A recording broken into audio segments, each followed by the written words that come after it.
Good afternoon, everyone. Good afternoon. I appreciate y'all's patience this afternoon. We, as I said, had a function that several of us commissioners wish to be at, and appreciate you sticking with us just a little bit to allow us to start. About 7 minutes late, Madam Clerk. It is customary for the Nash County Board of Commissioners to begin each meeting with a prayer by a commissioner. And during this time, you're welcome to stand and join us in this prayer. You're welcome to use this time to have your own prayer, or you're welcome to use this time as a moment of silence, whichever you choose to do. And then we have a pledge of allegiance of the flag, to the flag. And at this time, I'll call on Mary Wells for the invocation and then Wayne Outlaw for the pledge of allegiance. Thank you. Our fathers, we come to you today on this beautiful fall day, the first day, Lord, that we're hoping to see the weather turn, that we do have more fall weather. But God, we ask you mainly to be in this meeting, be with each one of us, Lord, as we each represent each citizen of this county. God, just help us to think. Sometimes we need to think before we speak, but sometimes just help us, Lord, to realize that we represent everyone. So be with us as we go through this meeting, be with the speakers, be with those that are here, Lord, and just keep us all close to you. In your precious name, amen. Amen. Amen. Would you join us in the pledge? I pledge allegiance to the flag of the United States of America and to the republic for which it stands, one nation, under God, indivisible, with liberty and justice for all.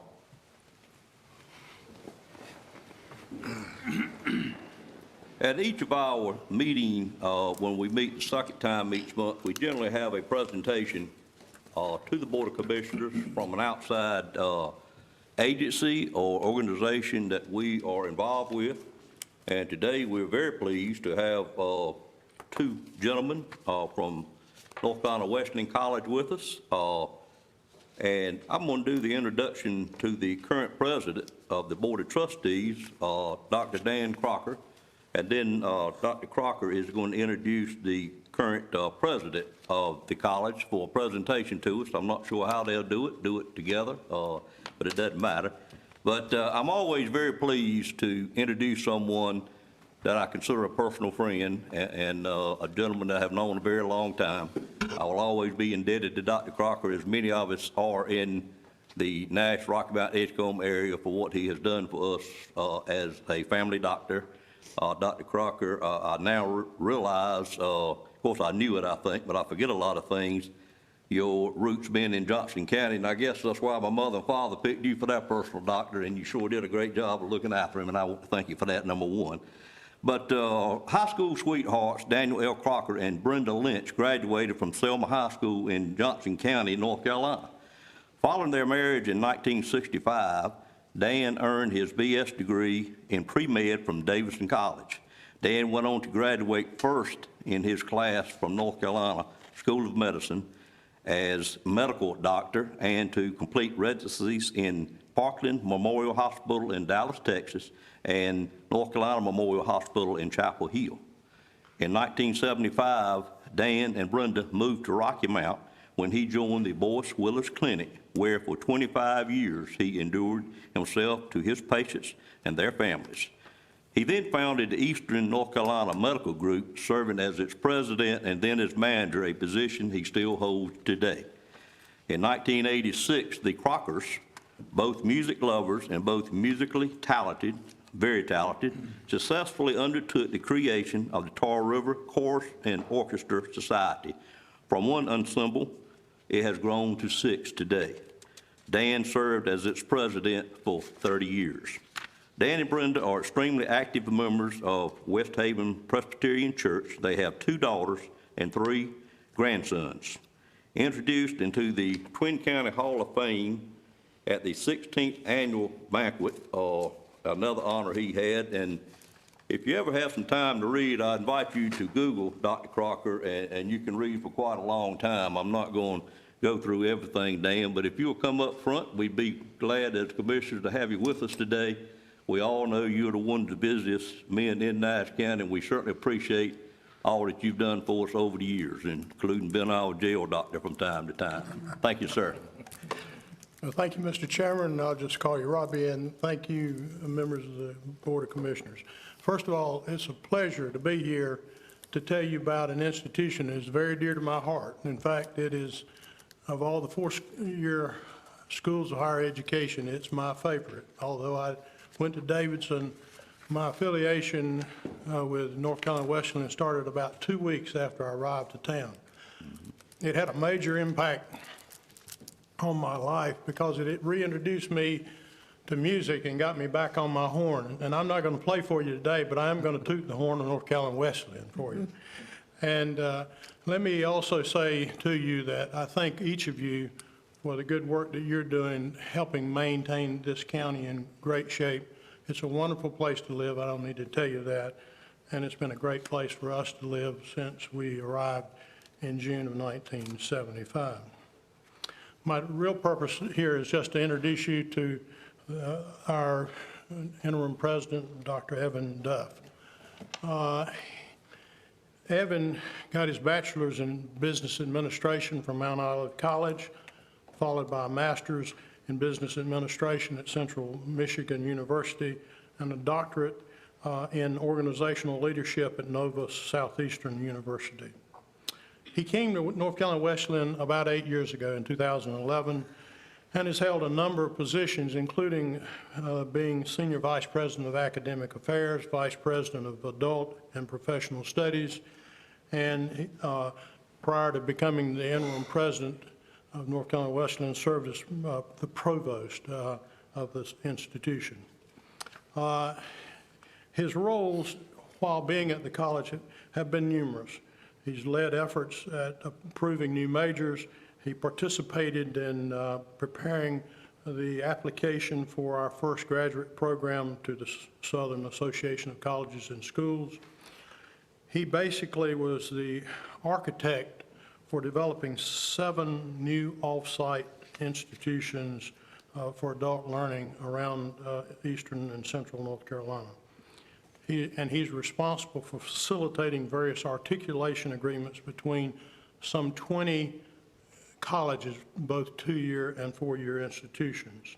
Needless to say, during his academic career, has published a number of articles. I can tell you that when Dr. Clark decided to resign from the board as president of the North Carolina Wesleyan, it was an easy pick to have Evan fill his shoes.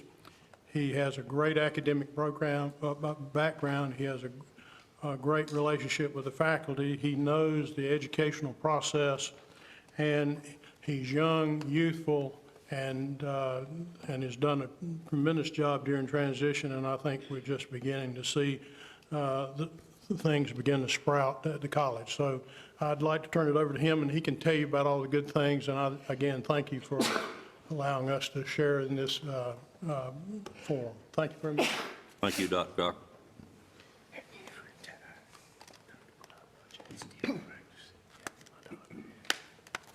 Good evening, Dr. Duff.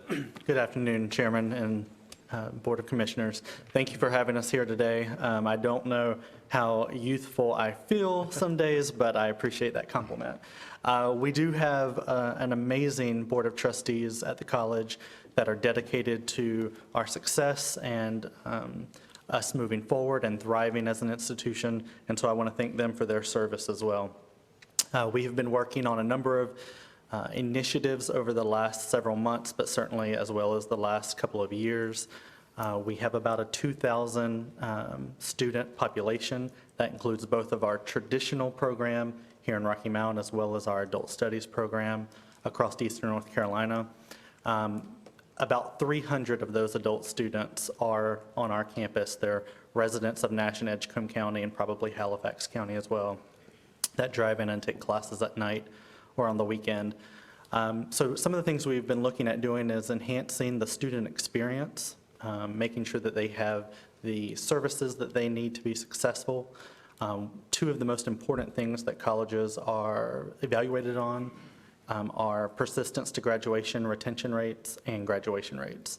So we are looking to improve those. In 2015, we received a Title III grant from the federal government that was a little over $2 million, and in 2020, that will come to an end, and I think that has had a major impact on our retention. Our retention has, in those 5 years, has risen over 13%, which is pretty phenomenal, and we are continuing to do good things to increase our retention. And then, of course, graduation rate as well. We're working on several new programs, one that I think is important to the county, logistics and supply chain management. We developed that program last year, and we hired our first full-time faculty, Dr. Townsend, who started this fall and is teaching classes. We're hoping to expand our partnerships and relationships with organizations and businesses in the community. One of the things that we stand behind that we know that we have to do is partner with the community. There's no way to be successful by being a silo or standing alone. So whether it be from the logistics standpoint and working with organizations, but it's also about small business and local community and making sure that we are selling what they have to offer to our students and our parents, and then in turn, they are also showing their support for the college by one of the initiatives we came up with was that they are a preferred community partner, and so they will put a Wesleyan sticker or sign in their facility to say that they support the college, and then in turn we support their business with our students, parents, faculty, and staff. And so that has gone well. We have over 20 businesses that we have worked with to accomplish that, and there will be many more. Our advancement team kind of works on that to add businesses every week. So the logistics program is important. We are also we are proposing an RN to BSN program, and that is a program for licensed nurses who have an associate's degree, and now they need to earn their bachelor's degree to move up into management opportunities. We just, it's not official, but we have hired our first director of that RN to BSN program, and more information will be coming soon regarding name and background once her contract has officially been signed, but she has verbally accepted. So that is very exciting. We'll be submitting our documentation to our accreditor in January to hopefully offer our first program starting next fall.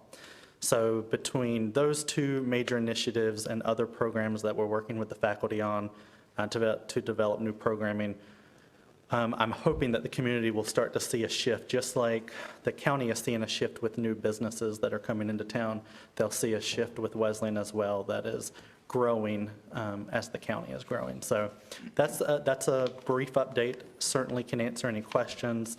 Another initiative that I'll say real quickly is we're working with the Gateway Technology Center Incorporated Board to help enhance the mission of the Gateway Technology Center, which is on our campus, by utilizing the space more effectively and offering more programming to the community to serve the mission of that board. So we've met and talked through a few things, and we'll continue to meet, but that I wanted to also let the commissioners know about that, and we'll be more than happy to answer any questions that you may have. Good. Well, let's take the presentation first. Any questions from board members on the presentation on the college itself? I just had a comment in reading the resume proposal here. You're going to have quite a few programs in that building where you can obtain a degree. And the first thing came to my mind, evidently I don't know exactly how much space there, but I was wondering if you had enough space to house all those different programs So some at of the same time, or maybe they may have it headquartered there, but they have classes somewhere else. So some of it is visibility, but a lot of it is utilizing the space to its full capacity. That doesn't mean that every program, every course within that program will be offered in that building, but it does mean that major aspects of those programs will be offered in that building. So we may have our RN to BSN director, her office may be there so that people have easy access to come in and work with her. It could mean that we offer our certification testing for CIS, computer information systems related fields in that building. But everything will be structured and organized around a schedule. As you know, our campus, we have lots of classroom space, and it's very delicate to schedule every class that we have in the different time frames.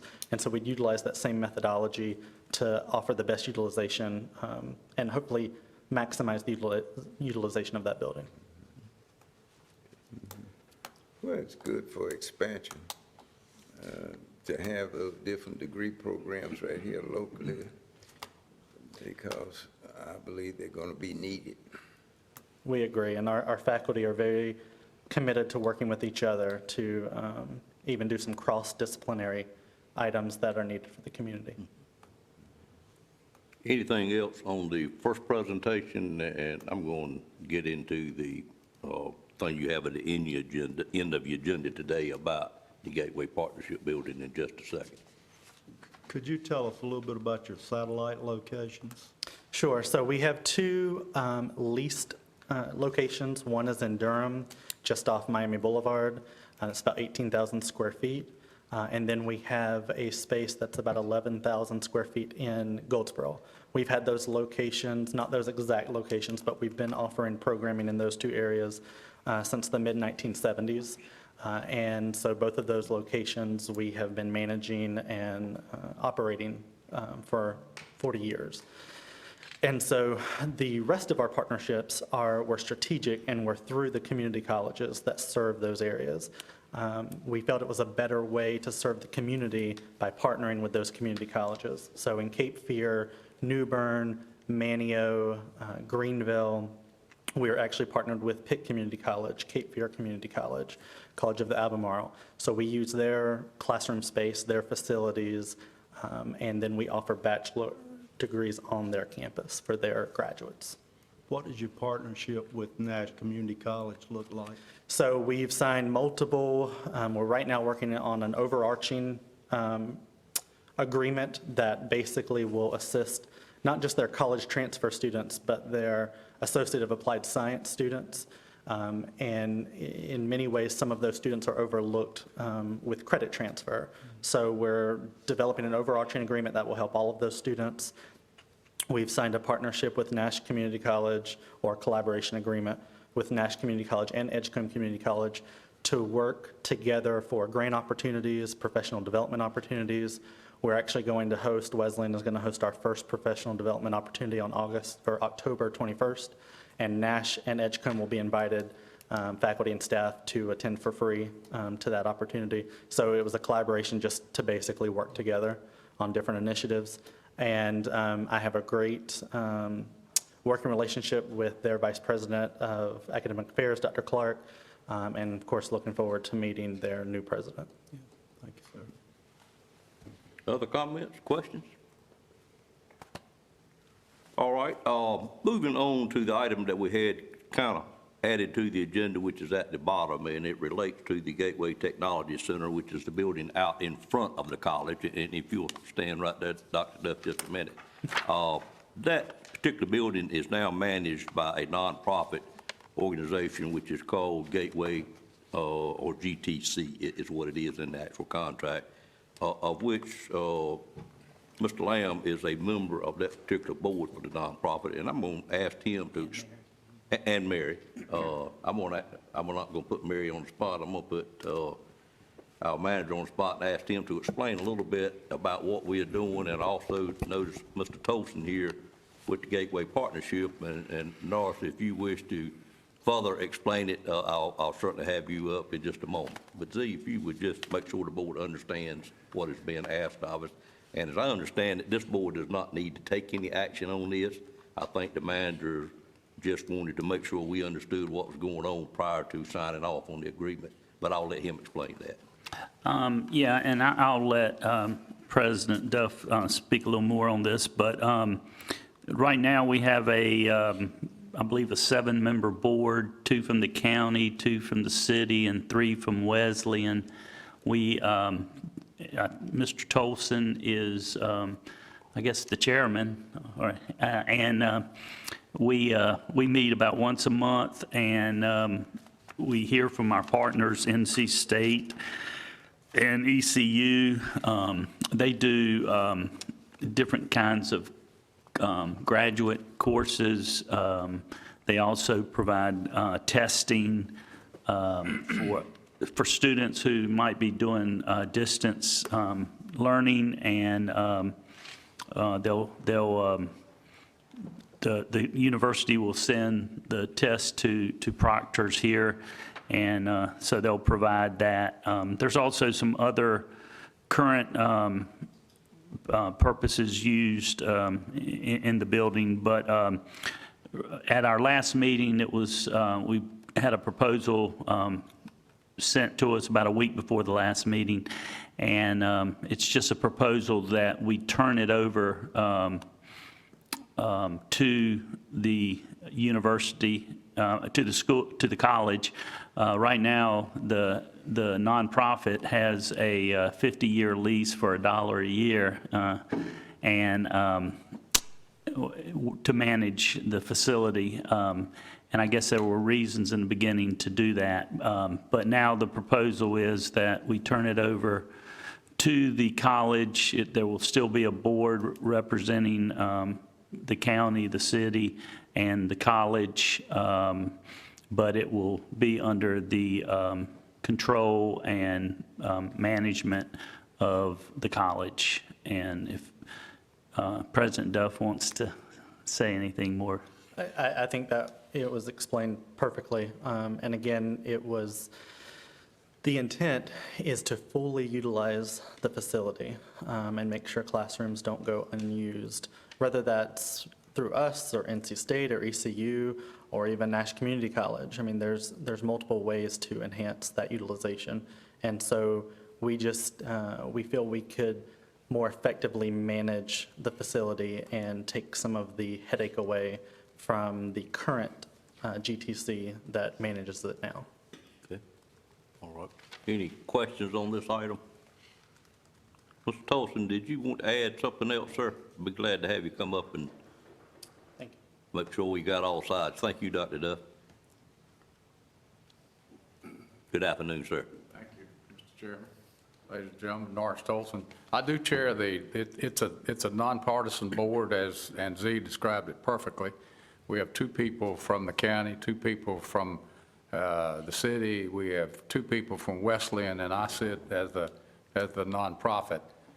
We at the partner, the Carolina Gateway Partnership is only on this board because years ago when this building was developed, we were asked to come in as the nonpartisan party and sort of chair the board, and that's what we do. I support the proposal that the college has raised. We're working, Dr. Duff and I are working out the details of how do we make the transition, if we can make it reasonable. As you'll recall, and as Mary and Z understand, the county put in some money, the city put in some money, the Golden Leaf folks put in some money, and we at the partnership raised some money to help to put the equipment in the building. The building sits on Wesleyan's property, so they also have some skin in the game. What the building was proposed to do in the early stages when it was created was to create a distance learning process for adults. And it served that role with the collaborative at NC State and East Carolina coming together with Wesleyan College. There is a very active program in the building that trains graduate students, and they have a cohort. Evan, I don't recall how big the last one was. It's a 15, 18 people, something like that. So it is serving its purpose. To Dr. Duff's, his comment about the building is underutilized, that's true to a certain extent. There are several hundred kids that go through that building in the summer. In fact, more than several hundred. There are 2,000 or 3,000 kids that go through that place in the summer from all over the state in various kinds of camps, activities that go on. We also run the leadership program there. The Hugh Shelton Leadership Program is running that building. And so Dr. Duff and I are working out the details of the transition to where the building would be managed by Wesleyan College, with the benefits still accruing to the collaborative that's in the building, and that's East Carolina and NC State doing their thing. They're detailed to be worked out. We haven't gotten there yet, but we're close. I did want to say, though, and thank you for the opportunity, that we do support the request from Wesleyan, and we're just figuring out how to make it work.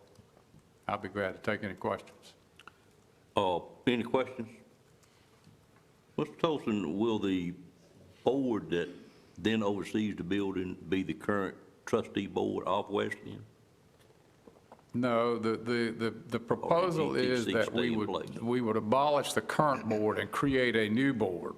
Gotcha. The new board, the current board is 2, 2, 2, and 1. The new board would be 5 people. It would be 2 from Wesleyan, 1 from the county, 1 from the city, and this is the discussion that's going on between me and Dr. Duff right now, whether the third person is another Wesleyan person or whether it's an independent. That's the discussion we're having. But it would be a 5-man board, and it would probably be chaired, my guess is it would be chaired by Dr. Duff or somebody from the college, Gotcha. Okay. which is perfectly fine with me. Okay. Any other questions? And I'll remind you that there's no action that this board takes on this matter. It's just information. And the GTC board will actually be the one that makes this decision, which we have 2 members currently on. Yeah, we will have a call meeting of the existing board sometime soon, as soon as we work out the details, to get them back together to make it, to get an official position from the board. Gotcha. All right. Thank you for being here. Yes, sir. If there's no other comments on item number 4, I'm going to move forward. And again, I want to thank Dr. Crockett, Dr. Duff for being here with us today. You're welcome to stay and see how the county works. I know both of you are very busy, or you can excuse yourself at any time, but we appreciate you being here and be glad to have you stay with us. Moving on to item number 5, it is and I do see one other gentleman come in, Trey Lewis, who was with Senator Tillis's office, come in the back. Glad to have you anytime that you're free to join us, and good to see you, sir.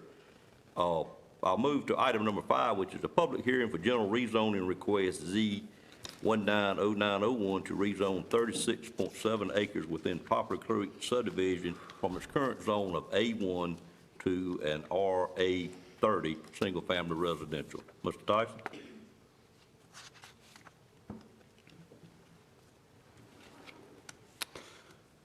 The subject property is shown on the screen on the aerial photograph on the left, outlined in red. Consists of 3 undeveloped tracts of land totaling approximately 36.7 acres owned by Four Seasons Contractors, LLC. It's located west of the town of Red Oak on the south side and west end of Poplar Creek Road off of Red Road. And so on the left-hand map, it is these 3 parcels inside the red line. Property is immediately adjacent to the existing Poplar Creek subdivision Phase 1, which is Garner Court, the first cul-de-sac road off of Poplar Creek as you come in there.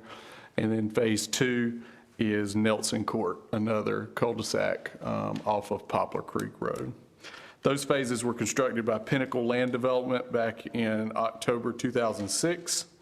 In April 2019, the previously established lot lines for those phases were reconfigured. Although those roads were built in 2006, the lots were not built upon until recently.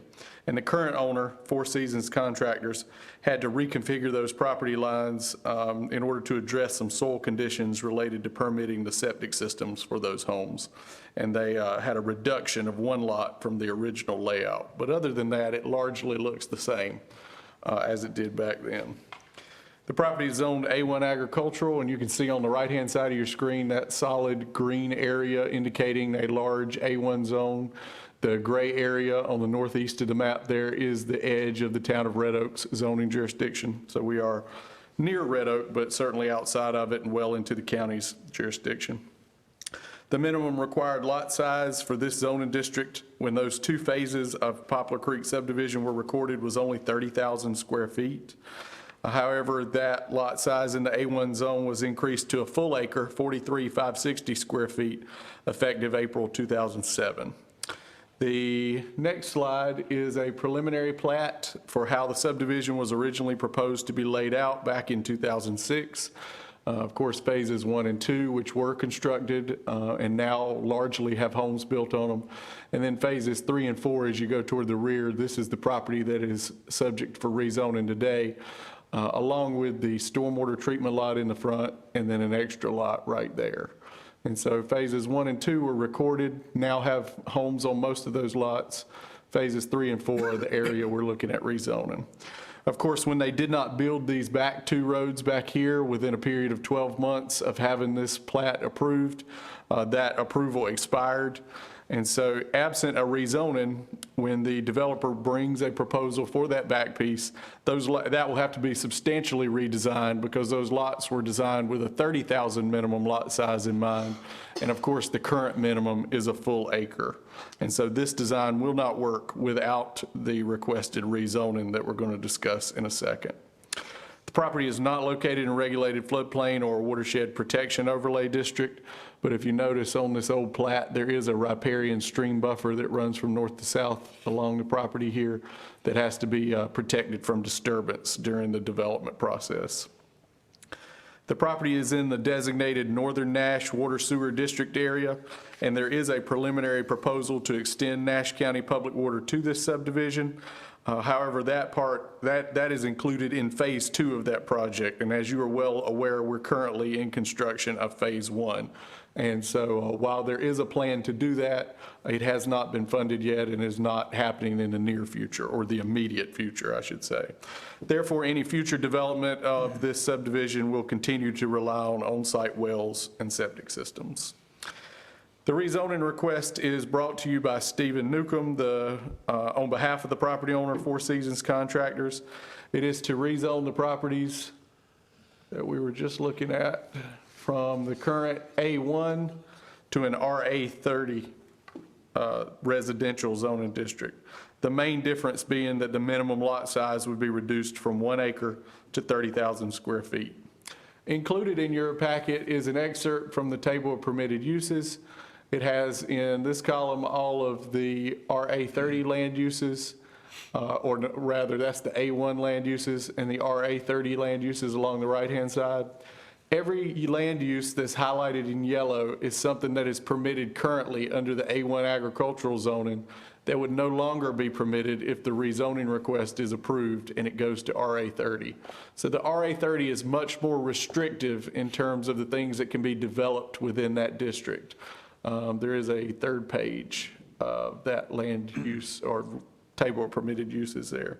So by rezoning this property, you primarily do 2 things. You reduce the minimum lot size from 1 acre to 30,000, but you also take 61 individual land uses that would currently be permitted, at least under some circumstances now, and take them off the table as permitted land uses for the much more restrictive RA30 zoning district. When we look at rezonings, we always consult the land development plan and we consider concerns about spot zoning. The request is not consistent with the land development plan. If you'll look at this final map here on the right-hand side of your screen, you'll note that everything shown in green outside the town of Red Oak's jurisdiction is rural growth area. That area, the plan generally discourages any residential development with minimum lot sizes less than 40,000 square feet. Of course, the applicant is asking for 30,000 square feet. And that's in order to prevent potential conflicts with the surrounding agricultural land uses that you would expect to be in the more rural areas of the county. Also, as you'll recall from what I said earlier, the property does not currently have access to either public water or public sewer, and the availability of at least one of those utility services is usually recommended by the plan in order to rezone lots to less than 40,000 square feet. So the request is clearly not consistent with the recommendations of the plan. However, I'll remind the board that the land development plan is an advisory document and zoning decisions are not strictly required to always be consistent with the plan, provided that when a request like this deviates from the plan, the board finds that it's still reasonable and in the public interest. And there are some good reasons to consider this request to be reasonable and in the public interest. Chiefly, if I can go back to, well, I can actually go forward.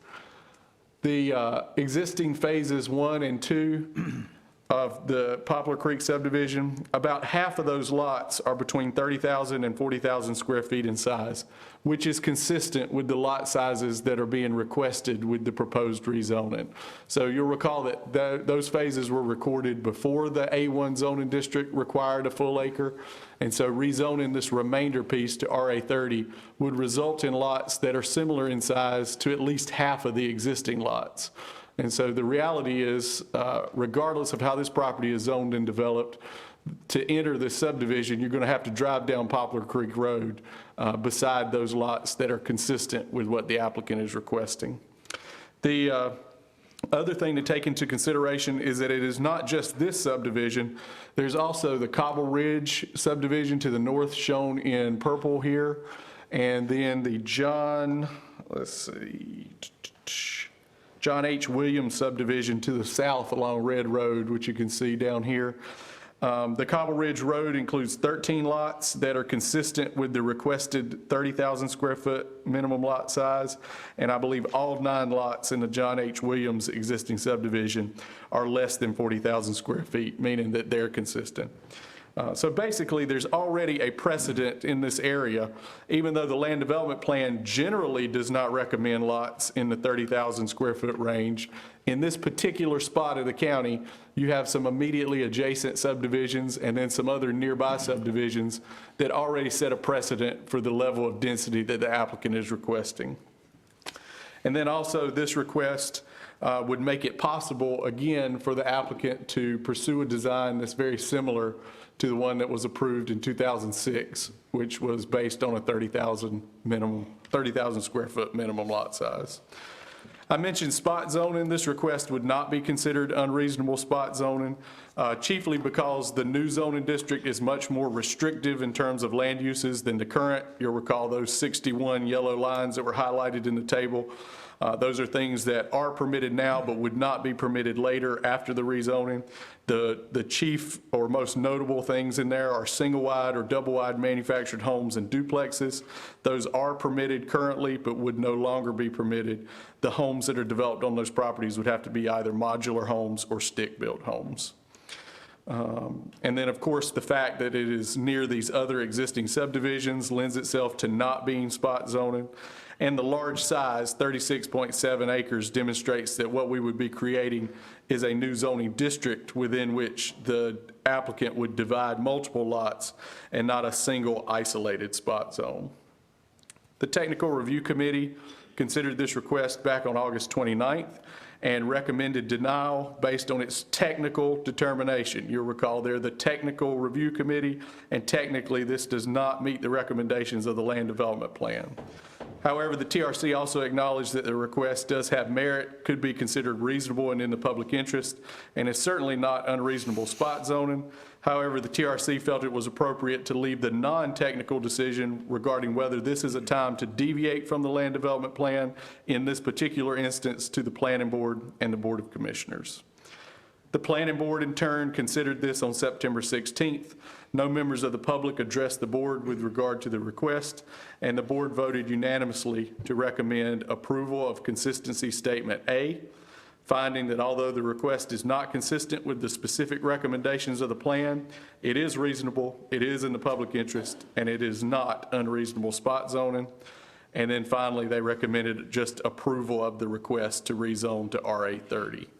This is a two-motion rezoning. First, the board will need to adopt a consistency statement, either in support of an approval or a denial, and you have those drafted consistency statements before you in your agenda packet, and then a second motion to actually approve or deny the zoning amendment. And I will be glad to answer any questions that the board may have. Any questions from board members of Mr. Tyson on this item? I've got just a couple. How close to this proposed subdivision does the current water expansion go? Exactly. That is not information that I brought with me. Mr. Boone? Mr. Boone just parted. Mike, do you have any Mike. thoughts on that? Do you know, in phase one of the Northern Nash water system, how close we get to this particular subdivision, which is Poplar Creek Road off of Red Road? This is the far western side of the service district. I can go look and come back and give you an answer. I saw it on the map, Commissioner Outlaw, and it's somewhere about 2,000 feet, if I remember correctly. Okay, so approximately how many homes would be in this subdivision? You got any idea on that? In the proposed new part, Yeah, he's got the layout there. 36.7 acres. yeah. So phases 1 and 2 are already there. They're not included in the rezoning. If this was rezoned to go back to what the lot sizes were approved for in 2006, I'm counting 1, 2, 3, 4, 5, 6, 7, 8, maybe 9, 10 lots in phase 3. 1, 2, 3, 4, 5, 6, 7, 8, 9, 10, 11, 12. So maybe about 20 more or less lots. I will tell you that the developer has not yet decided if it's going to be economically feasible to cross this stream. And so there's a possibility that we end up with just a phase 3 for now and no development of phase 4. But we're probably talking about 20, 25 potential lots in that area. That's based on the reduced proposed 30,000 square foot lot size. So you've got how many homes there now that have wells? I think And how many new ones would you be adding? 20? I think you'd be adding between 20 and 25, and I believe you have 16 lots that are already in existence. And since there's no public water, you would anticipate each one has its own So well. you can only put 20 homes on this 36 acres? It's actually 22. what's 22 shown. acres. 22, No, 22 it's 36 lots. acres, but 22 lots. with one home per lot. I'm just trying to sort out in my mind if you had water there, then that would be required, that you hook onto Connect. that water. Correct. If there was water on Poplar Creek Road, then they would be required to connect. So if you don't have the water and it's in a subsequent phase to get you that 2,000 feet, then all of these homes are going to have new wells. And so what are the chances, this is a rhetorical question because I think I know the answer, of these people in my lifetime wanting to hook on to the county water system? Right. Probably little to none. I think their incentive would be greatly diminished if they already had an on-site well. It would be diminished, but in many cases, we have fairly new subdivisions where they have gone and signed up for water when it was available. You got an example in your own family, Yeah. where, in your case, you had a public water supply, but we do have many lots that have signed up that have a fairly new well. Because there's always, going to be challenges with groundwater in some areas of the county. So, yes, it diminishes it quite a bit, and of course, another thing that we do, Commissioner Outlaw, during the process is we're always evaluating. So if we have funds left in phase 1, we could well, in this particular case, if it was feasible, which we've done in another case and approved recently, we would extend water into another section just to pick up those customers. So that's kind of leads, good segue into my next question. Yes, sir. Roughly, what would you think it would cost in a subsequent phase to do this? We have not run those numbers. Could we run those numbers? Oh, we certainly will be running those numbers, absolutely. It just seems to me like that would be something we would want to try to do. We would for a certainly new- want to try to do it. New subdivision. Right. Yeah. But it may well not be. The problem is, with the other one, we were very pushed to meet the timetable of the developer and when he wanted to build the houses, and I think that would be the case here, certainly. And I guess they obviously don't have any problems with water out in that area, or quality of the water, or, I have not heard of any, and those houses I know are selling as quick as they can get them built in phase 1 and phase 2. Well, we need to be ready, because de-emphasizing environmental quality and things like that that's going on now, wells could very well be contaminated, and they would need Sure. a water system. So we certainly ought to be planning along that line. if we did determine that cost-wise that could be done, would the developer be receptive to that, or? He would certainly be receptive because it saves him money. The only issue is gonna be the timing of when he needs the lots to put the Get homes. started. To get started, yeah. That was our challenge before, where initially he chose not to do it, but then he came back and decided to do it, and that was a subdivision off on Red Oak Nashville Road. The Landon. The landing, yes. And if you run the numbers, Wayne, you're actually talking about an average lot size of 1.5 acres rather than 30,000 feet Because of wetlands? because of various things and shapes of lots and so forth, so It just creates the opportunity for some of the lots to be as small as 30,000. that's correct, yeah. I think the key thing here is the fact that it was originally laid out that way and was properly laid out at that point in time, and then the county came back because it was a stall in development of many areas of the county for that period of time, 7 or 8 years when we had very little going on, during that time is when we actually rezoned it and made it so it's out of compliance to finish up the way it was originally laid out. Sounds like y'all have looked at everything I want to know. If it was possible, I think it'd be wise to extend that water if cost-wise we could do it and the timing worked out, but that's. Mike, you making note of this, I'm sure. Okay, thank you. Other questions from commissioners? Yes, I have a question. Did I understand you clearly that you said there are some marginal homes in this area? You talking about in terms of the soil conditions? No, I'm just Modular talking about homes. home. Modular, marginal I'm sorry, I thought you said marginal.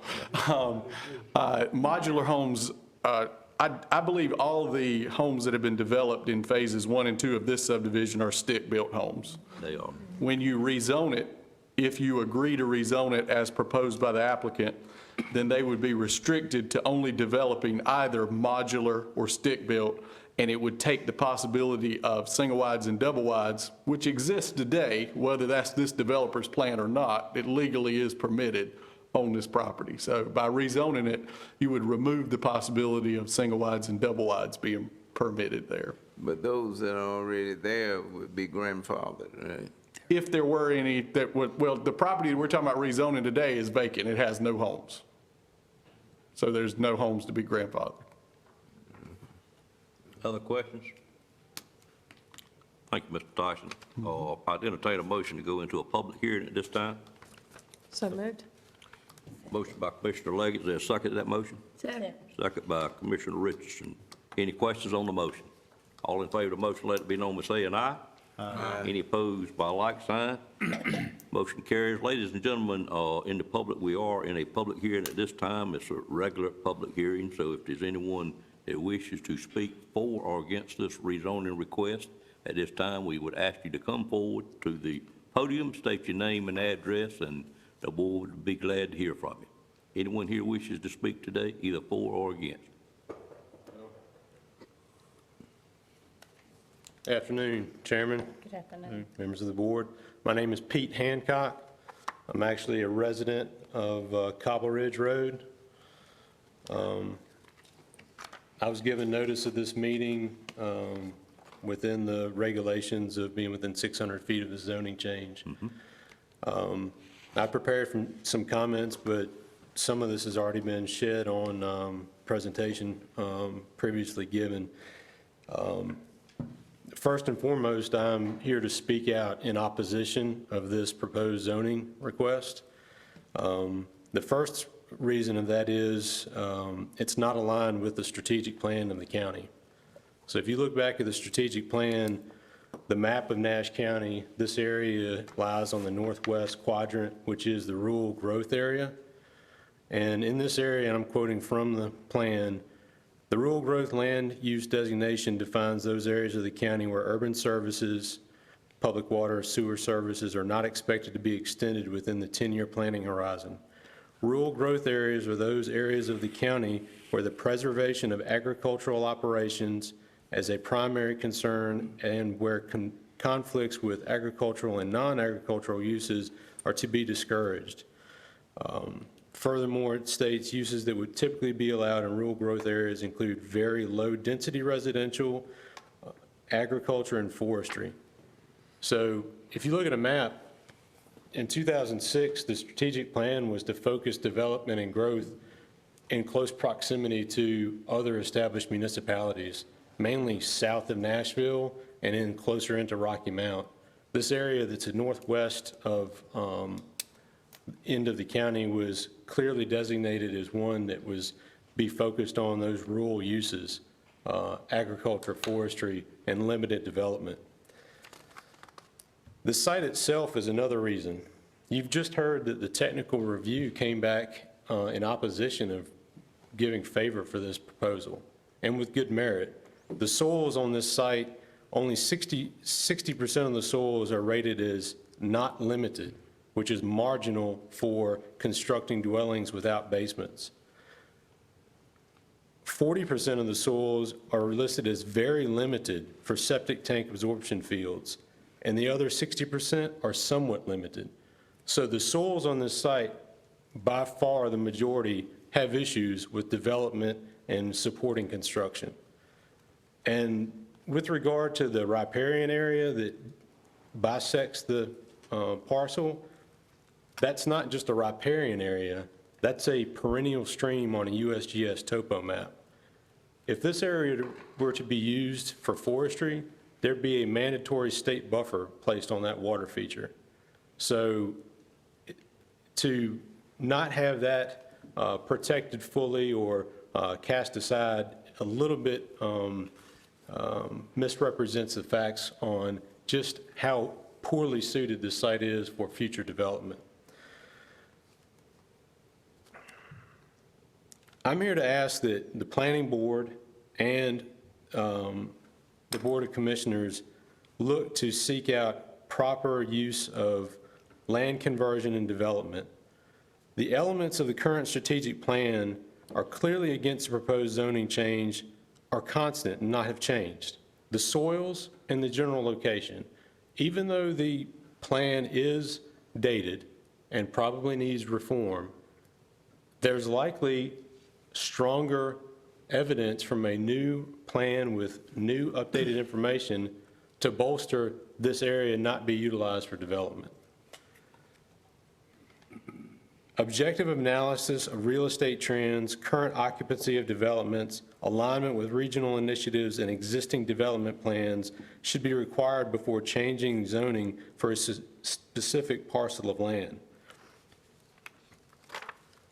We've all kind of gotten around the idea that there's 37 acres to be changed for zoning that's going to yield possibly as many as 20 sites. And the correlation has been made that they're similar to the other existing parcels within that lot size, but they aren't.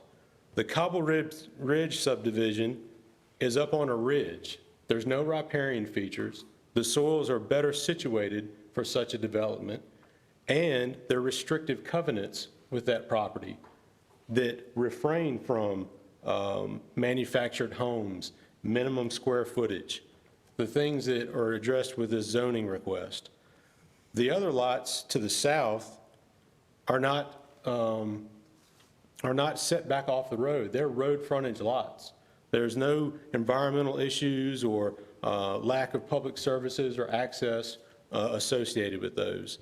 To correlate that these proposed lots in the rezoned area are like and similar to the other existing parcels less than 1.5 acres in the vicinity is just not fair. Rather, I would urge the Planning Board and the Commissioners to look at where growth needs to be directed within the county. There are plenty of lots close into Nashville and other municipalities to accept growth and development if pointed in the right direction.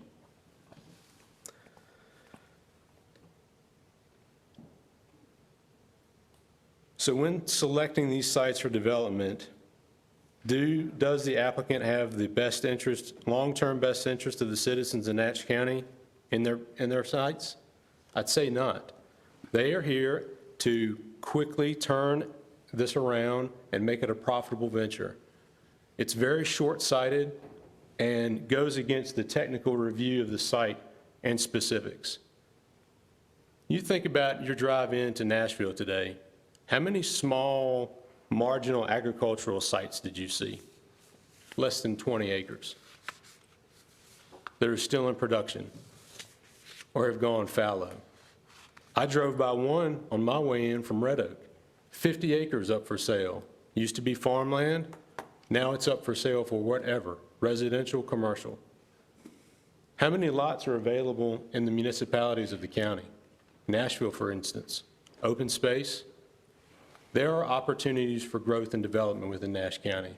We want growth and development in Nash County, but it should be systematic, strategic, and well-planned, not hustled up on the heel of a lucrative land deal.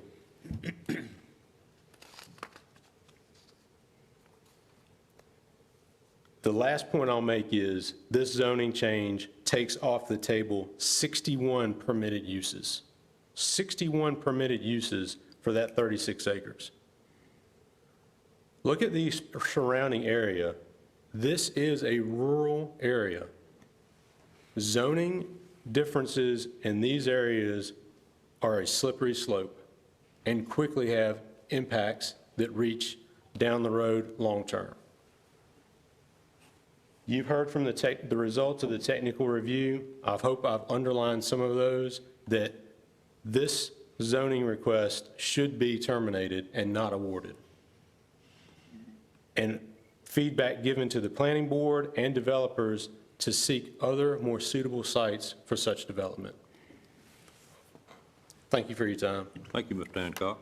Is there anyone else that wishes to speak for or against this particular rezoning? Good afternoon, sir. Good afternoon. My name is Dick Fritz, and I'm the landowner of abutting the 36.7. And you can see a field. I have 120 acres, a farm, working farm, raise hay. Could you give us your actual address? 1527 West Castelia Road. Thank you. And my concerns, I was unaware of the fact that for technical reasons, this was not approved. And I would like to have further information, since my land immediately abuts the subdivision, regarding runoff, and I know how wet it is. I know what it's like when it gets wet. And I know about septic systems. And I would like to hear a little bit more about this before this is approved. That's all. Thank you, sir. Janice, did you get the name? Okay. Would you mind stating your name again, sir?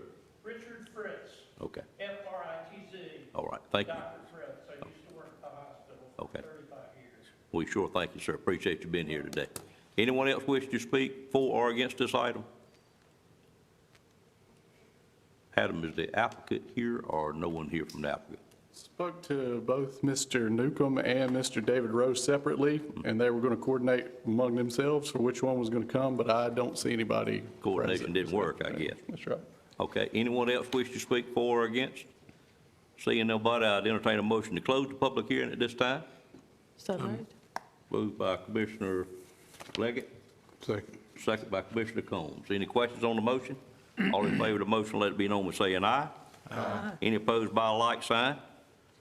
Adam, would you state again what the planning board did for this item, with this item? Planning board recommended approval of consistency statement A to be followed by approval of the rezoning as requested to RA30 residential. And was it a unanimous vote? Or It was. It was a unanimous vote, okay. All right. Any questions before I entertain a motion? I've got one more Ms. Leggett. question.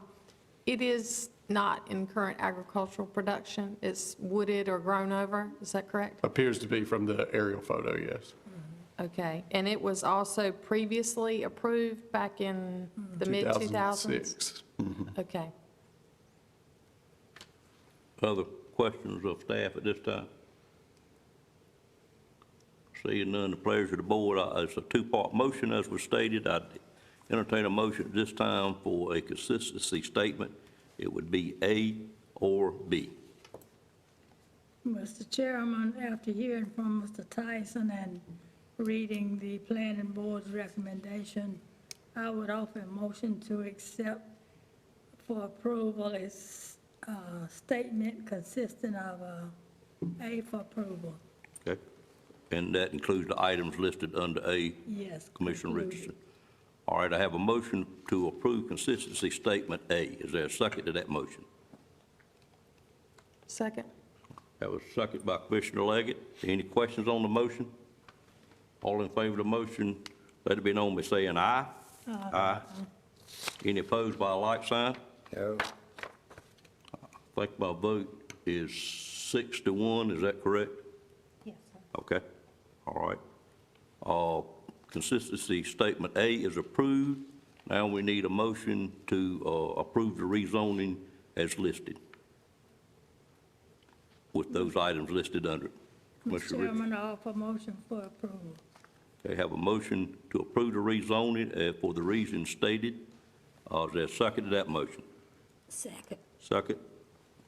Second, I can't talk. Commissioner Wells, okay. Any questions on the motion? All in favor of the motion, let it be known by saying aye. Aye. Any opposed by a like sign? No. Okay. Motion carries 6-1 vote. Thank you, Mr. Tyson. All right, moving on to the next three items on your agenda are a direct result of the land use and planning work session that this board held back on August the 19th. All three of the next items were specifically requested by the board to be reviewed by the Technical Review Committee and the Planning Board and brought back before you for consideration today. The first of those items involves amending the land development plan map or the future land development map found in section 3 of the plan. And we'll take a look at that. In general, an overall overview of the county, you'll see that the map is dominated by two primary colors, the green rural growth area and the yellow suburban growth area. The green rural growth area are those areas of the county where public water utility service was not available or not expected to be extended in the near future when the plan was adopted. Only very low density residential growth was projected to occur there, and preserving and encouraging agricultural operations was the primary land use concern. That was for the green rural growth area. In the yellow suburban growth area, that's where public water was either already available or planned for extension in the near future back in 2006. Significant residential growth was projected to occur, and limiting the proliferation of manufactured homes was the primary land use concern that was up for debate when that area was established.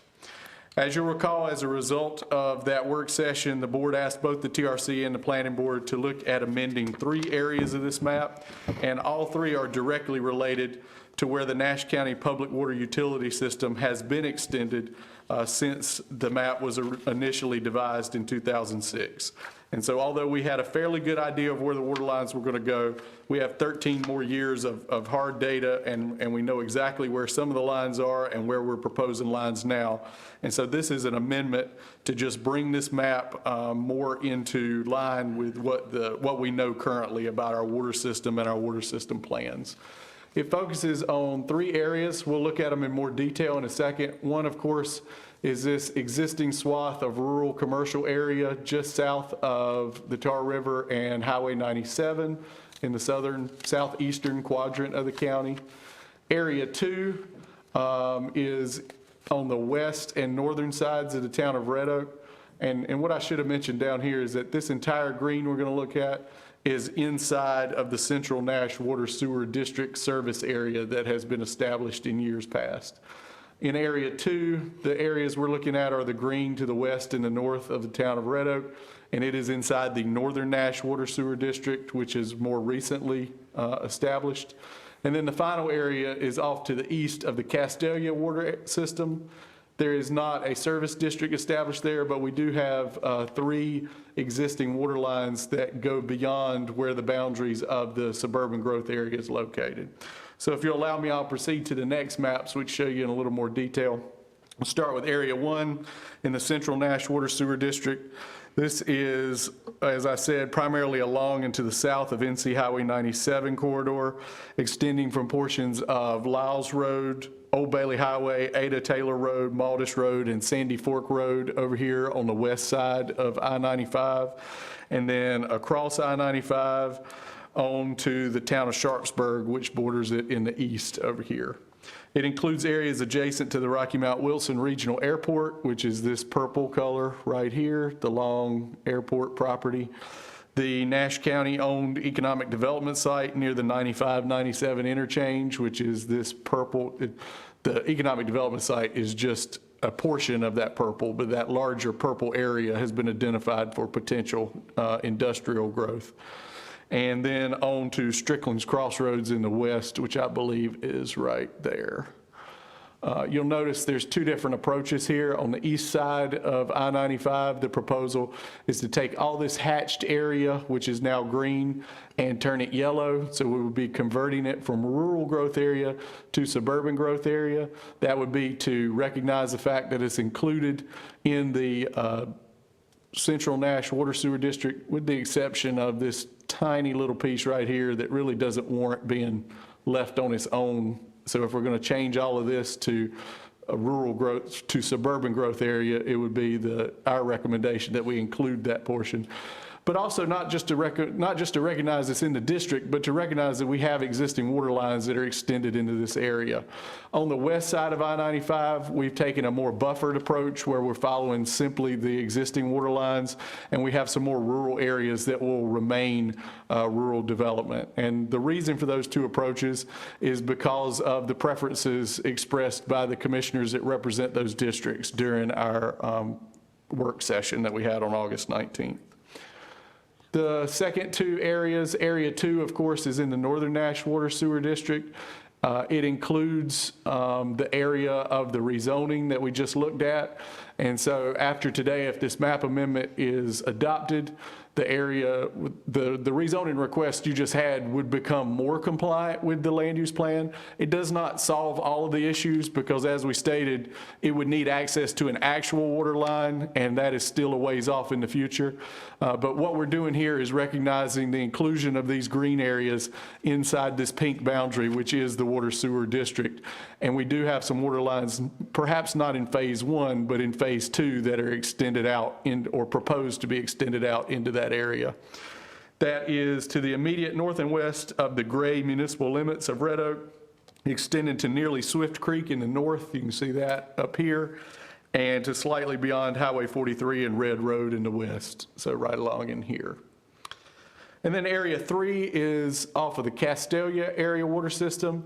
It involves these 3 water lines, 2 long ones up here, and then a short little kind of stubby line right there. And this would be a buffered area around those existing lines. Again, there's no water sewer district established there, but there are existing lines. I can't read that, so if Ms. Schatzer will do something about it. Those 3 lines are on Duke Road, which is the longest one right here, which goes out toward the landfill. And then beneath that is West Castelia Road. And then there's a small stub that extends beyond the current boundary at the end of Western Hills Road.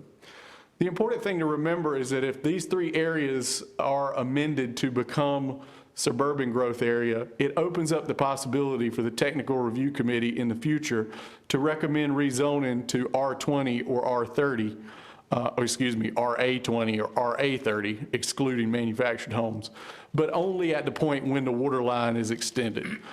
So we're trying to be ahead of the game here by amending these areas to be ready in the case of the Northern Nash District when water lines go here, and then in the case of the Castelia area and back here in Area 1, we want to be ready to deal with the water lines we already have in place. And you might recall that the commissioners approved a rezone, and I believe this is Jordan Road coming out of the airport. You approved a rezoning to RA20, which was not compliant with the land development plan, but was determined to be reasonable because there was some existing R20 zoning for a subdivision planned immediately beside it. And so by making this change to the plan, we position ourselves a little better to be able to maximize the utility of those public water lines when the opportunity asserts itself.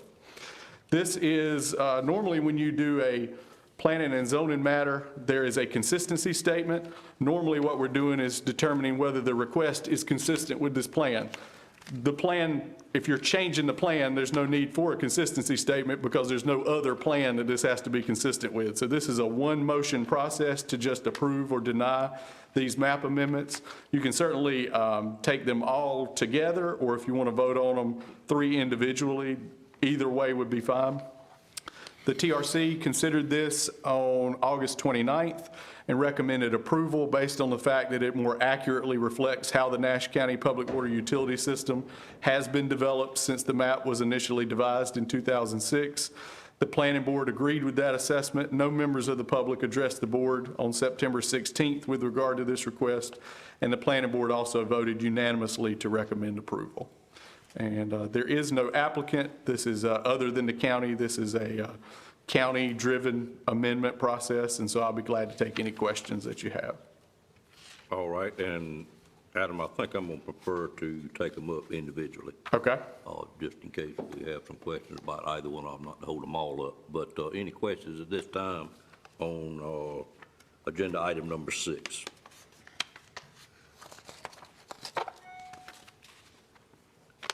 Seeing none, I will call for a public hearing at this time. So moved. Second. Have a motion by Commissioner Outlaw, second by Commissioner Bellfield. Any questions on that motion? All in favor of the motion, let it be known by saying aye. Aye. Any opposed by a like sign? Motion carries. Ladies and gentlemen, again, we are in a public hearing, and it's on item 6 on our agenda today, which is a change in our LDP, which is Land Development Plan. If there's anyone in the public today that wishes to speak for or against this item, we'd be glad to hear from you at this time. We again ask you to state your name and address, and welcome, Mr. Hancock. Pete Hancock, 1168 Copple Ridge Road. So this is very much correlated to what the previous matter was about. One item I'd like to address in this format is the need for a strategic plan for Nash County. The current was 13 years old. I know that it takes time to develop that, and certainly I would be wary against a lot of changes outside of a good, solid, updated strategic plan for various reasons, like spot zoning or multiple approvals outside of compliance with the existing plan. So my comment would be you refrain from those non-critical changes to the land use planning map until such time that you have a full revised strategic land development plan for the county. Thank you. Thank you, sir. Anyone else wish to speak on item number 6? Seeing no one, I'd entertain a motion to close the public hearing at this time. So moved. Have a motion by Commissioner Wells. There's a second. Second. Second by Commissioner Leggett. Any questions on that motion? All in favor, let it be known by saying aye. Aye. Any opposed by a like sign? Any other questions of staff or Mr. Tyson at this time on this item? Well, Mr. Chairman, this recommendation here is a part of being more consistent in our zoning in the county. This proposal, the purpose of this proposal is to be more consistent with where our water lines are actually located and planned to be, because the map as it exists now was drawn based on a forecast plan back in 2006. And now that we have these additional years of information of where the water lines have actually gone and where they're proposed now, is simply to bring this map more in line with the reality of the Nash County public water system, so that we're better positioned to make our zoning decisions as they come before the board. If I may, I would like to remind the board that during this work session, we did discuss and direct the staff to move forward on a full review of our land development plan. We determined from advice from staff at that time that that was probably a minimum of a 2-year process, if I remember correctly, and they have been directed to start that process. We'll be getting, I'm sure before too long, some ideas of consultants to help us work through that, because as we determined that day, and as well as the public has pointed out today, it does need to be revamped because it is 13 years old. At that time, we also determined that there were a couple of items that may need more urgent attention than a 2-year process, and one of those was along the line of where our utilities were and our need as we developed our utility system to be able to generate customer count, which makes the system itself work. Certainly not just because of that, but that's the reason we looked at this particular item, because it's those areas that are located either in existing utility districts that we've already determined, or where we already have water lines. We, in some cases, as you saw, ran a finger out along that water line. So it could be developed where we could hopefully generate the most number of customers in the utilization of our utility system. I'll just remind you of that fact. But other questions of Mr. Tyson? Well, I know it takes time. Yes, sir. To do, but I thought this was the beginning of us moving in that direction. I would say it certainly is, Mr. Bellfield. It is some first steps. But at the same time, we've also directed staff to start the process of doing a full review. And Other questions? to expand on that just a little bit. Yes, sir, please. The second week of October, I'm going to be beginning to interview consultants at the statewide planning conference. Okay. We have two needs in Nash County. We have a land development plan that was designed for a decade's worth of time, which is now 13 years old. Also, we have a unified development ordinance that the enabling legislation passed by the state legislature has recently been revised and will become effective in 2021. So we have a land development plan that requires attention, and we have an ordinance that requires attention. And what would be my preference would be to find a single consultant that could work with us on both of those large projects. And so with an eye toward that, that's how I'm going to begin interviewing those potential vendors the second week of October. Well, if the board looks at that being your decision, as well as administrative staff, to bring something back to us that Right. covers the bases we need to catch up on. Any other questions on this item? If not, if any more, a pleasure to the board. Move for approval. Have a motion by Commissioner Outlaw to approve item number 6. Is there a second to that motion? Second. Second by Commissioner Wells. Any questions on the motion? All in favor of the motion, let it be known by saying aye. Aye. Any opposed by a like sign.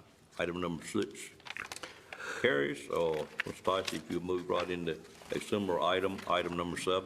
The next item also grew out of the work session that the board held on August 19th. It has to do with the minimum lot size required in the A1 agricultural zoning district. Of course, right now, A1 requires a full acre, 43,560, and the proposal is to reduce that requirement to 40,000 square feet for the purposes of simplifying the land use development requirements. As you'll recall from our first item this afternoon, prior to 2006, the minimum lot size required in the A1 zone was only 30,000 square feet. When the board adopted the land development plan in June 2006, it included policy recommendation 5, which stated that the board should, quote, consider increasing the minimum lot size in the A1 zoning district to 50,000 square feet.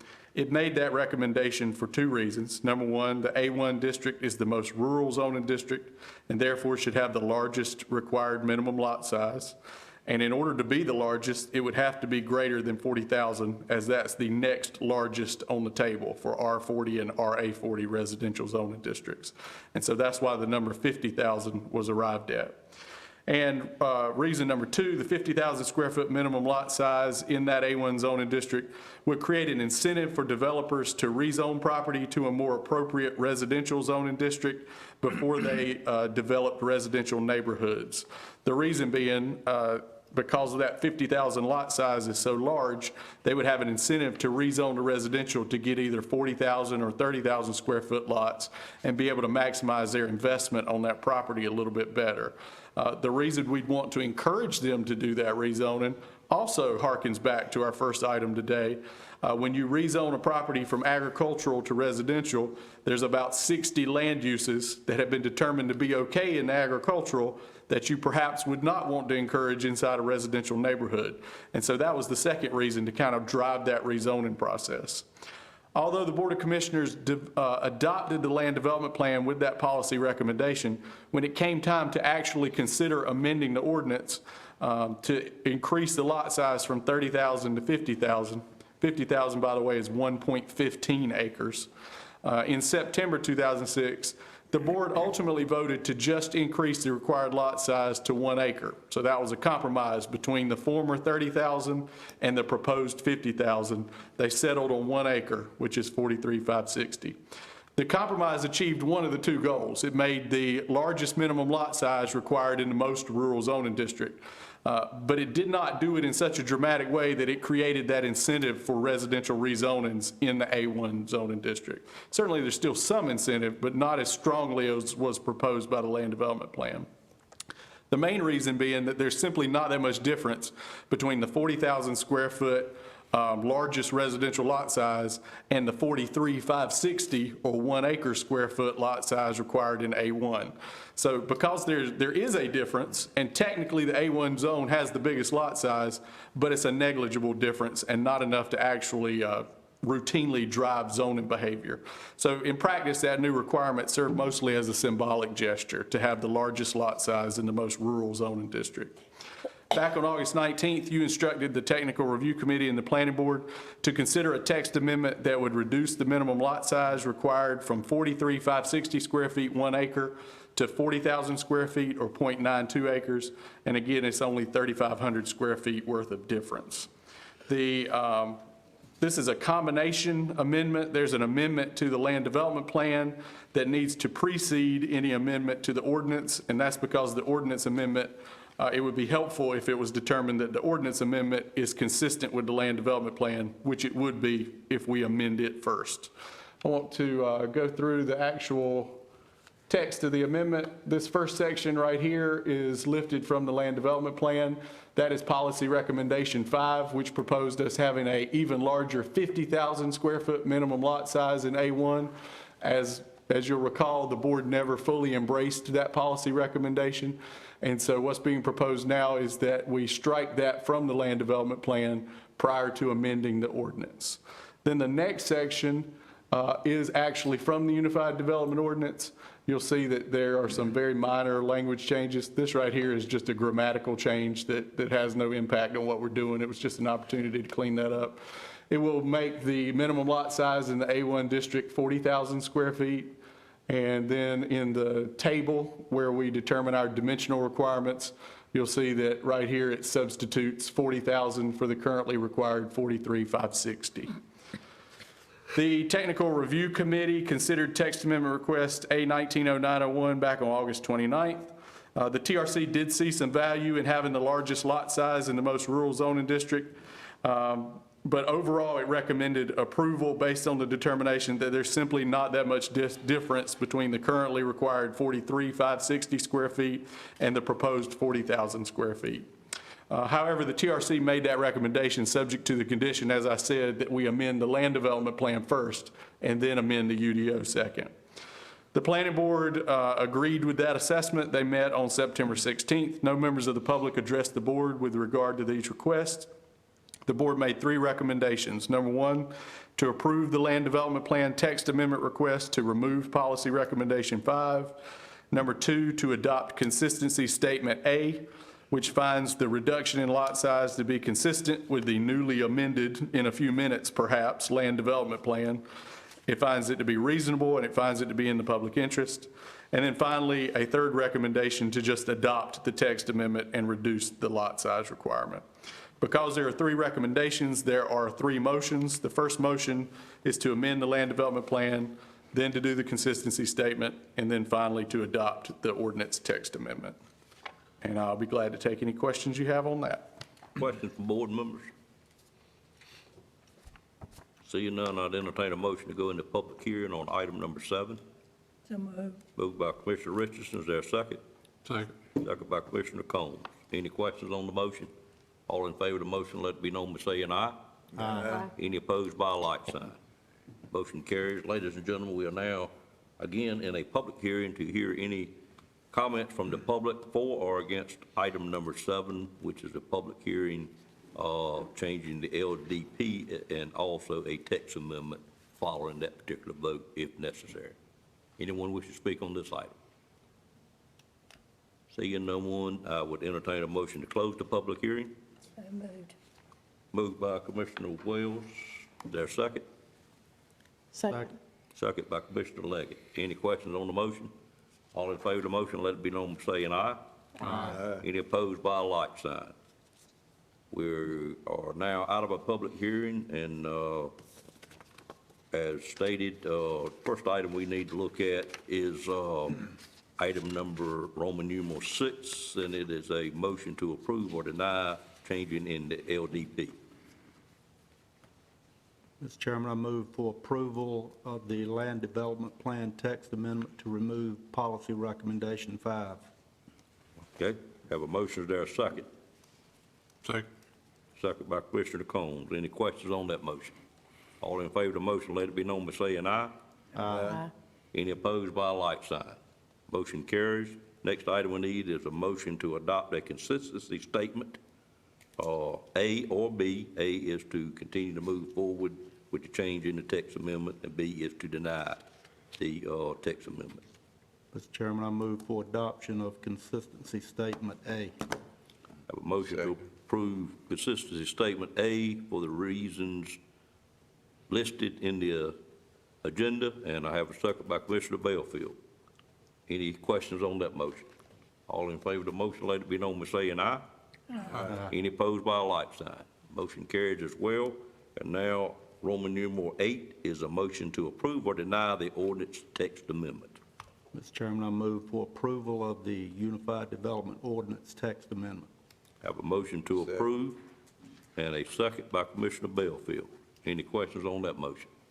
All in favor, let it be known by saying aye. Aye. Any opposed by a like sign? Motion carries as well.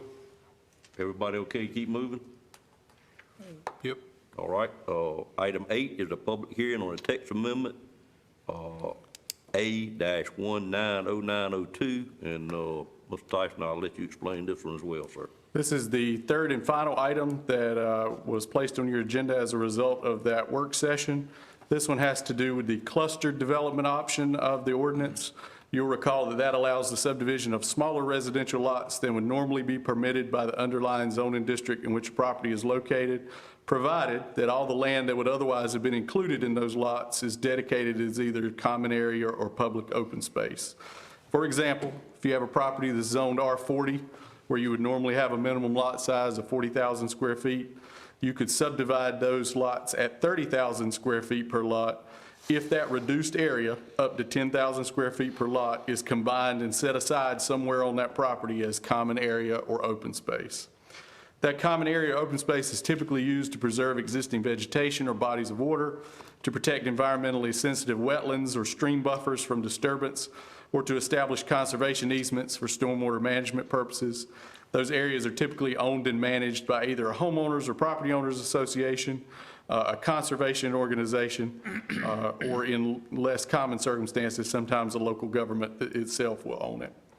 This option does not allow the creation of any more lots than you would otherwise normally get under the standard zone and district requirements. It just allows the lots you make to be slightly smaller and more densely clustered together. And regardless of whether a developer uses the cluster development option, each lot does still have to be tested for septic suitability before it can be recorded and possibly sold. Of course, the primary purpose of this option is to allow some flexibility for residential developers to pursue some innovative design solutions, especially when they're confronted with lots that have things like wetlands and riparian buffers that can otherwise not be developed. But it also ensures that you don't increase the overall residential density because you don't, that would be allowed by a given zoning district, because you don't end up with more lots or more homes than would have been allowed there previously if you didn't exercise the cluster option. We currently have 2 subdivisions in Nash County which have utilized these. And if you'll look on the screen, on the left-hand side, you have the Oak Level Crossing subdivision located off of Oak Level Road. And on the right-hand side, you have the Bent Ridge subdivision located off of East NC 97. Both were zoned R30, which means they have a minimum lot size of 30,000 square feet. However, they both utilized the cluster option to have some lots that were as small as 20,000 square feet.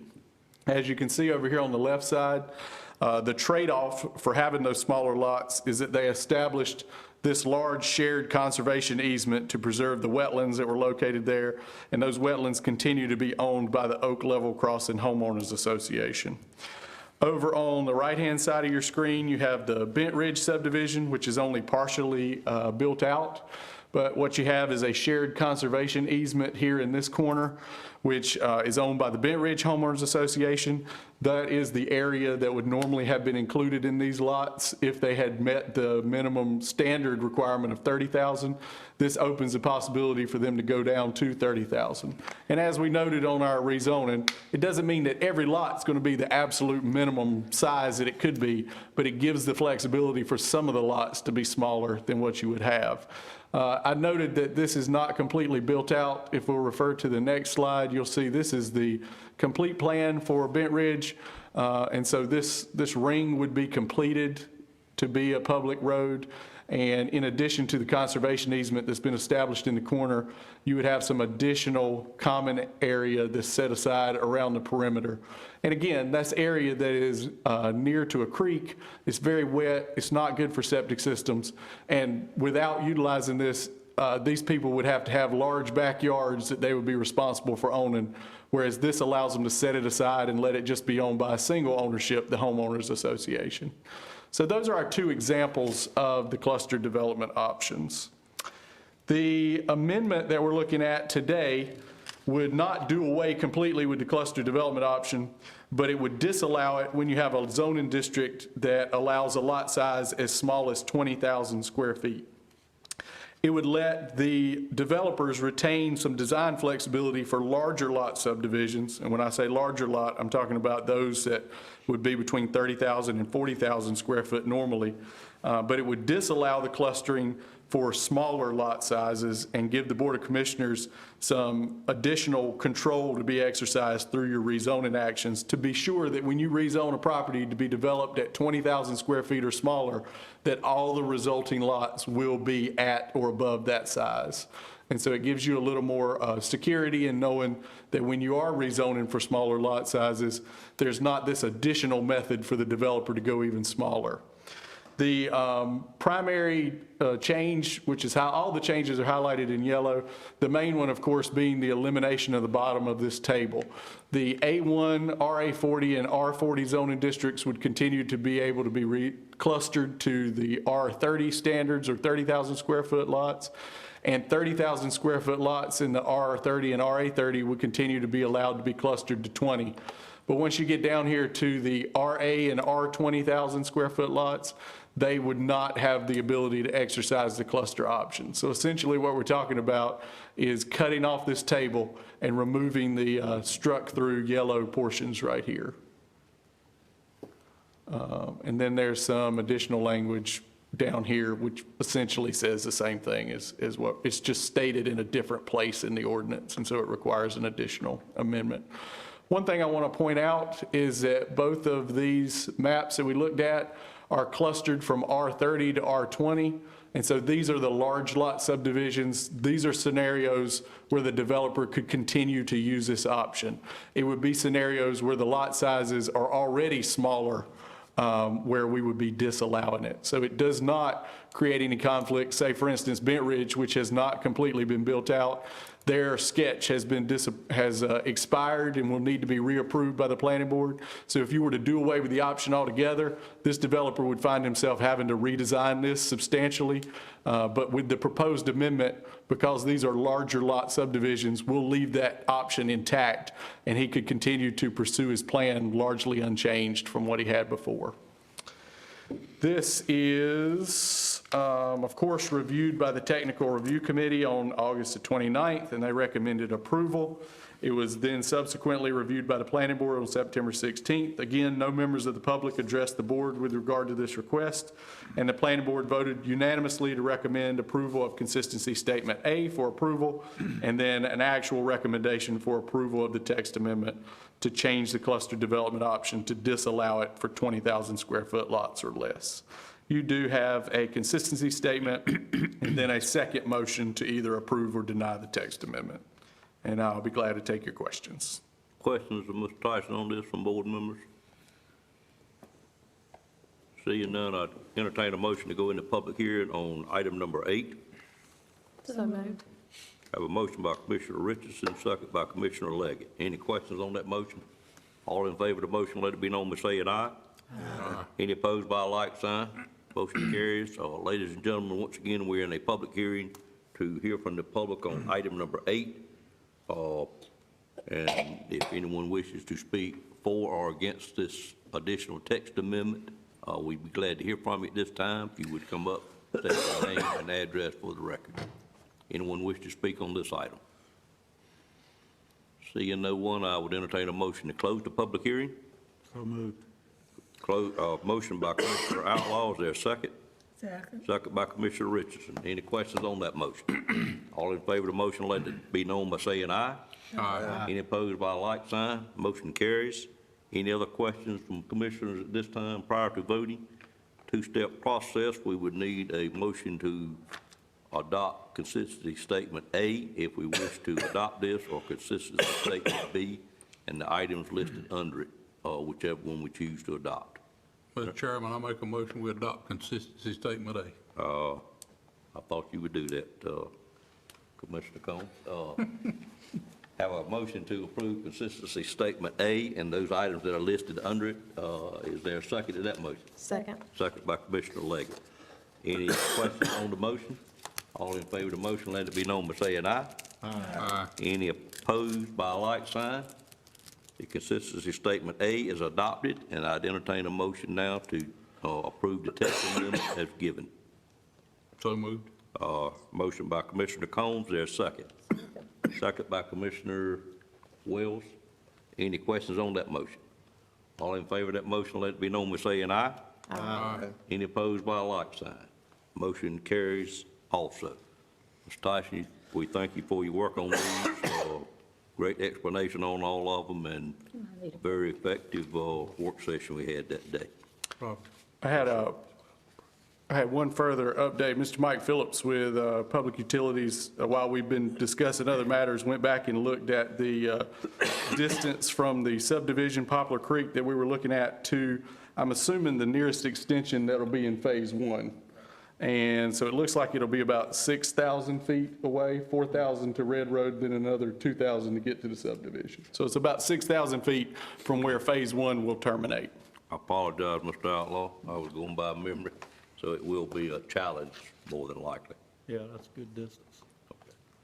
But we'll certainly look at it anyway, and certainly, Mr. Tyson, you would see if there's anything else in the hopper to help close that gap, that would be great. I've had a request for a short recess at this time, so the board stands recessed for about 10 minutes. I'll call us back to order at this time, and we're now on agenda item number 9, which is high-speed internet to consider the next phase, and I'll call on Pat McGee at this time to make the presentation to the board. Good afternoon, ma'am. Good afternoon. Nash County entered into a broadband agreement with Cloudwise for a proof of concept, which so far has proved successful. The first amendment to the agreement, you may recall, included capital improvements for fiber backhaul installation to the Phase 1 towers. So this proposed second amendment includes $950,400 to expand service out from the Phase 1 areas to serve 100 more residential customers and 10 commercial customers. Phase 2 includes relocating the Network Operations Center to a private site, expanding the fixed wireless high-speed internet by reconfiguring the network to tie into at least one existing carrier, adding upgrades to current towers, and actively promoting service availability. I'd like to turn it over to Cloudwise, Sean Olson, and Ed Schlomer, who will share some more specifics, and there's some PowerPoint slides you have related to Phase 1 and Phase 2. And in your Agenda also is a copy of the Second Amendment to the agreement. And at this time, I'll turn it over to Sean, and I'll come back to you with a recommendation. Just to remind the board, the committee that's working on this consists of 3 of us, and the rest of you haven't heard a lot of this, so be free to ask any questions and that you might have about this particular item. If what they're gonna go over is something we heard at our last broadband meeting, I'm sure. But this is most for the benefit of all of us as a refresher, but those that hadn't been on the committee certainly should take note of what we're saying here. Good afternoon, Sean. How are you today? Good, how are you? Good. I appreciate you having me here and able to present to you all. And I appreciate, obviously, your community for bringing us in. Everyone's been very welcoming, and our team's enjoyed working with everybody that we've worked with. Today I wanted to talk a little bit just about the project. It's pretty high level right now in terms of what I'm going to present today, but if you guys have any questions or anything along those lines, let me know. And I brought our lead engineer here as well. I'm sure we're not going to get too heavily detailed, but he's been working also directly with a lot of the residents that we've been in touch with over the last number of months. And so this will be relatively brief, but so initially we set out in this project, you all chose 2 of the most toughest areas to serve in the county as a challenge to us. And the goal in that was to get at least 10 people live in each of those areas. And the 2 areas that are shown on the map today, I'm sure you guys are familiar with. We have chosen within each of those areas to put up 2 towers. So the way that it operates now is we bring internet in within the Nashville city limits, and then we actually send that service to what's called a relay tower, which is over in the Momai area. And then we send that service then up. One of them is about a 10-mile distance up into the northwestern corner of the county, and then in the southwestern side of the county is about 8 miles that we actually send that service to. And we've got speeds of up almost around 1 gig of service to both of those towers today.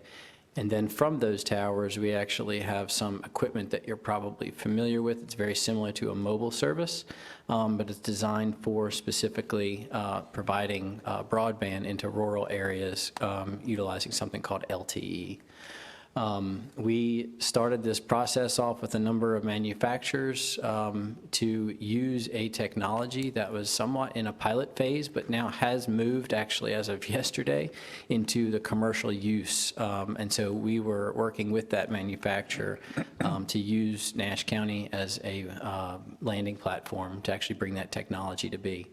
And so if you look at the map, you'll see in the southwestern corner, these are the 2 tower locations that have been brought live. We focused on the southwestern side first due to permitting and a number of other factors that came to be. And we have 10 individuals live in the southwestern.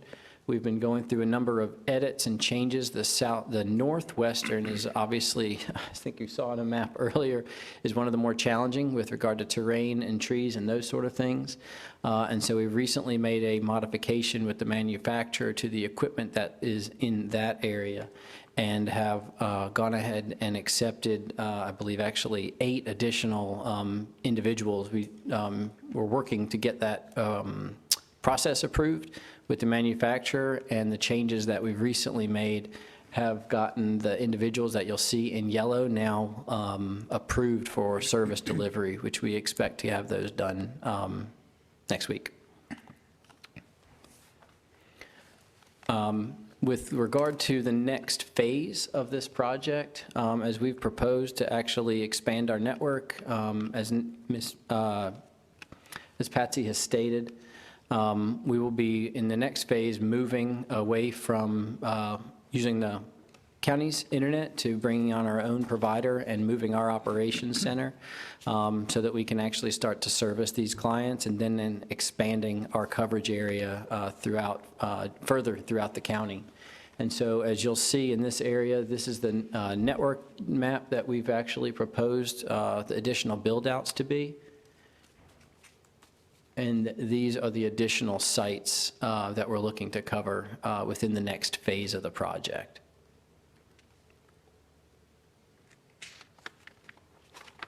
And then the last slide that we have, which is kind of hard to tee up on here, but these are the current submissions for individuals that have gone to our sign-up site that have stated that they are having current challenges with their current provider and are interested in additional services, and that has grown to just over 300 as of about a week ago.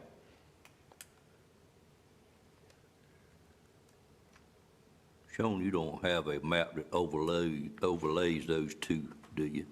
No, but I can submit that. Well, you may know, I'll wait till you get the questions, then I'll ask the question. And I think that was all I've got for today. Could you leave that last map back up there? Most then? certainly. Or if one of you could hit previous. All right, any questions on this, Sean, while he's up at the podium from board members? I've got a couple questions. Go ahead, Ms. Legg. You mentioned that y'all were going to be adding more residential and commercial customers. So have you already identified and connected with those customers, potential customers? We've actually, the individuals that have submitted on our website, we've almost spoken with every one of them. Okay. In the particular areas. What we have not done yet is chosen which residents will be serviced by which towers as we go through that in the next phase. And I saw a green box around the Momar area. Is that where you're looking to build like your central equipment? It's not. So that currently today is where our relay tower is. So we intend on putting equipment to actually service users around that area as well. It's likely our operations center will be closer to Nash Community College. Okay. Anything else, Ms. Legg? No, thank you. Okay. Mr. Belfield, did you have a question? Yes. I don't know whether I should ask him or ask the committee. Well, you're asked the committee, we're probably going to refer to him anyway, so go ahead. Any construction or anything that has started while we need to amend the budget? What we're doing there, well, Patsy, if you want to explain it, go ahead. You go ahead. Okay. What we did, Mr. Belfield, and the board approved it, is we did a phase one, and we picked the two most remote areas that we were instructed would be the hardest areas to serve. We call those the test areas. And what we wanted to do before we spent additional money on this project is to verify that what we are doing is going to work in the most remote areas, and then we would all assume that it would work very well in the rest of the county. So that's the difference we have, we are getting close to completing phase one, and phase two would open up additional areas that would be easier to serve than what we are currently serving. It's just a large amount of money involved in this project. We didn't want to go too far prior to proving that it would indeed work. Yeah, that's why I was asking this question. Are Right. we at that point? We are. This is the second amendment, isn't it? Well, it's not really an amendment. It is moving to the next phase. So basically, phase one is being And the completed. next phase is what? I'll let Pat see. Phase two, of course, but that would be a short answer. Sean? Yeah, I mean, in short terms, I mean, ultimately, we're expanding the coverage area that we have today. So there's some initial things that we need to do that were kind of part of the test phase that aren't going to be permanent. I don't know if we need to get into those, but some of those is leveraging the county has allowed us to use them as a service provider. Obviously, you guys can't be in the business of providing internet. So we need to get internet in from another provider. So ultimately, we're going to move that, and then we're going to add additional towers throughout the county, and as well as use the ones that we've already built out to. How many towers have you currently built? So we have 2 servicing towers and what's called 1 relay tower. So we'd be bringing the relay tower on as a servicing tower to give us 3, and then have the addition of 3 additional towers and up to 5 repeater sites, which are kind of small cell sites to get into some more harder-to-reach areas. Gotcha. Go ahead with other questions, Mr. Belfield. Did you have it? I think Commissioner Outlaw answered Okay, that question. all right. Any other questions? What I was wanting to ask you, Sean, is if you could back up to the last map, especially the one right before this one. I see those circles there, which are the next areas. And how many of those dots are located in those X number of circles on the following map? Yeah, there's about, of the ones that have submitted since we've released it, there are about 140 that are within those areas. Okay. There'll be another 140 customers served that have requested service in those green circles there. And there's, I mean, utilizing the old surveys, the ones that were kind of done during there's obviously a substantial amount more in there as Right, well. okay. Okay, they are the ones that actually been on your webpage and actually asked for service. That's correct. Okay, all right. Patsy, are there additional phases beyond this one? Third phase. Yes, sir. Oh, I know it is, but how many? Just hopefully 1. Just one more, okay. And Sean, when we finish phase 2, we had an idea in our mind what percent of the county we would serve totally. After we get 2 done, what would that percentage be? I don't have that exact number, Okay. but it's definitely a number that can be developed over the next 30 days. Typically, we do theoretical maps using, Right. Engineering maps. Today, I mean, what we've seen has been initially theorized, I would say. The actuals have actually been better, which is not always the case, right? Right. But using that, I mean, my best assumption would be we'd be a little over half of the county with looking at the map that we're looking at right Phase now. 2, okay. And do you recall, since you think it's going to be better than what you told us, do you recall up front what we anticipated when we complete all 3 phases? Percentage-wise? Yes, sir. Yeah, so we were, originally, the goal was to get between 80 and 90% coverage of the county. Gotcha. I'd also add, whether this is important or not, but, we're expanding also into Halifax. Right. And some of those towers that are in Halifax, obviously, it's wireless, so there's bleed over. So that helps us, obviously, the more we get, the more coverage we get. Cool. Well, that certainly is important. So I knew we started out with 90%. You still feel good about that, maybe even better? I do, yeah. Okay, great. All right.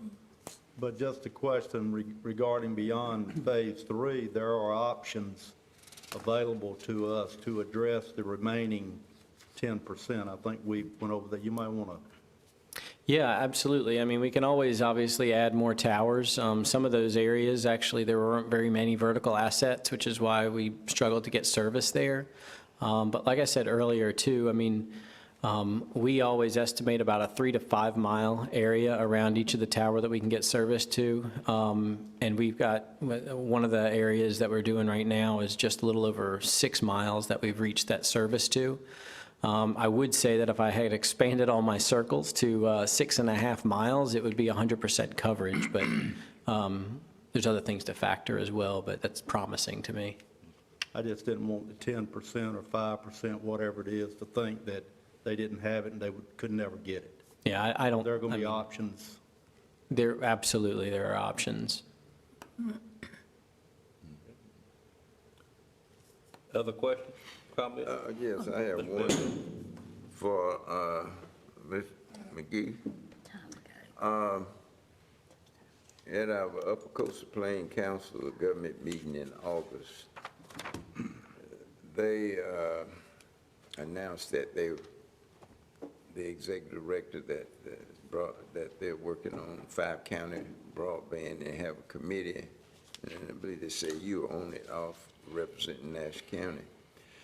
Are you looking at, because this appears going to be a pretty expensive project.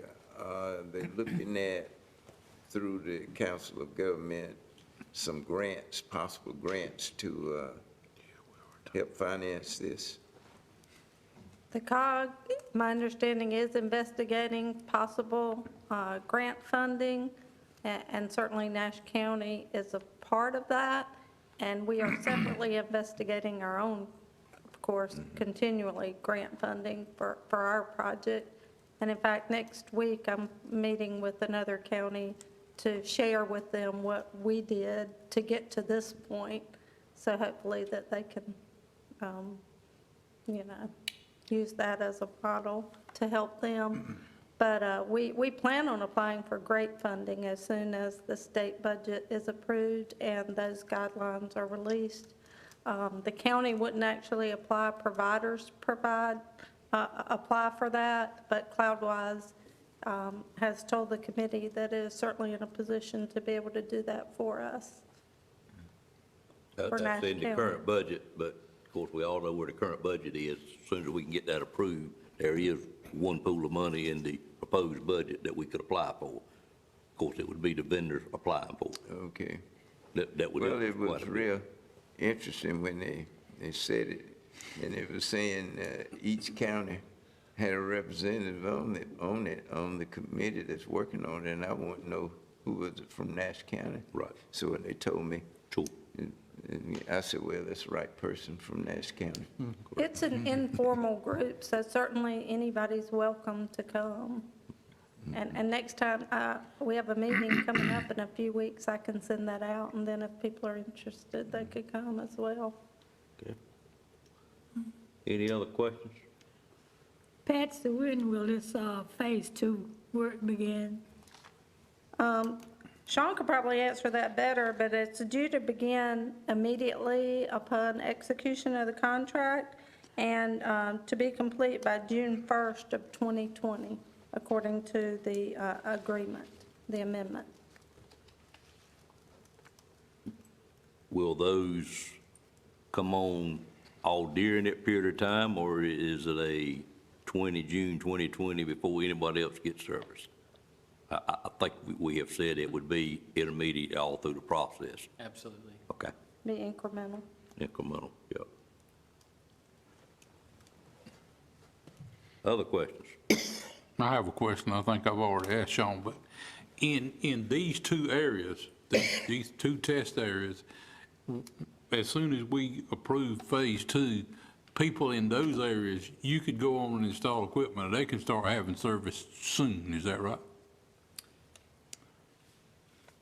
Yeah, so there's some additional work, there's some work that will have to be done in order to come out from underneath Nash County's service today in order for us to be able to charge anyone for internet service.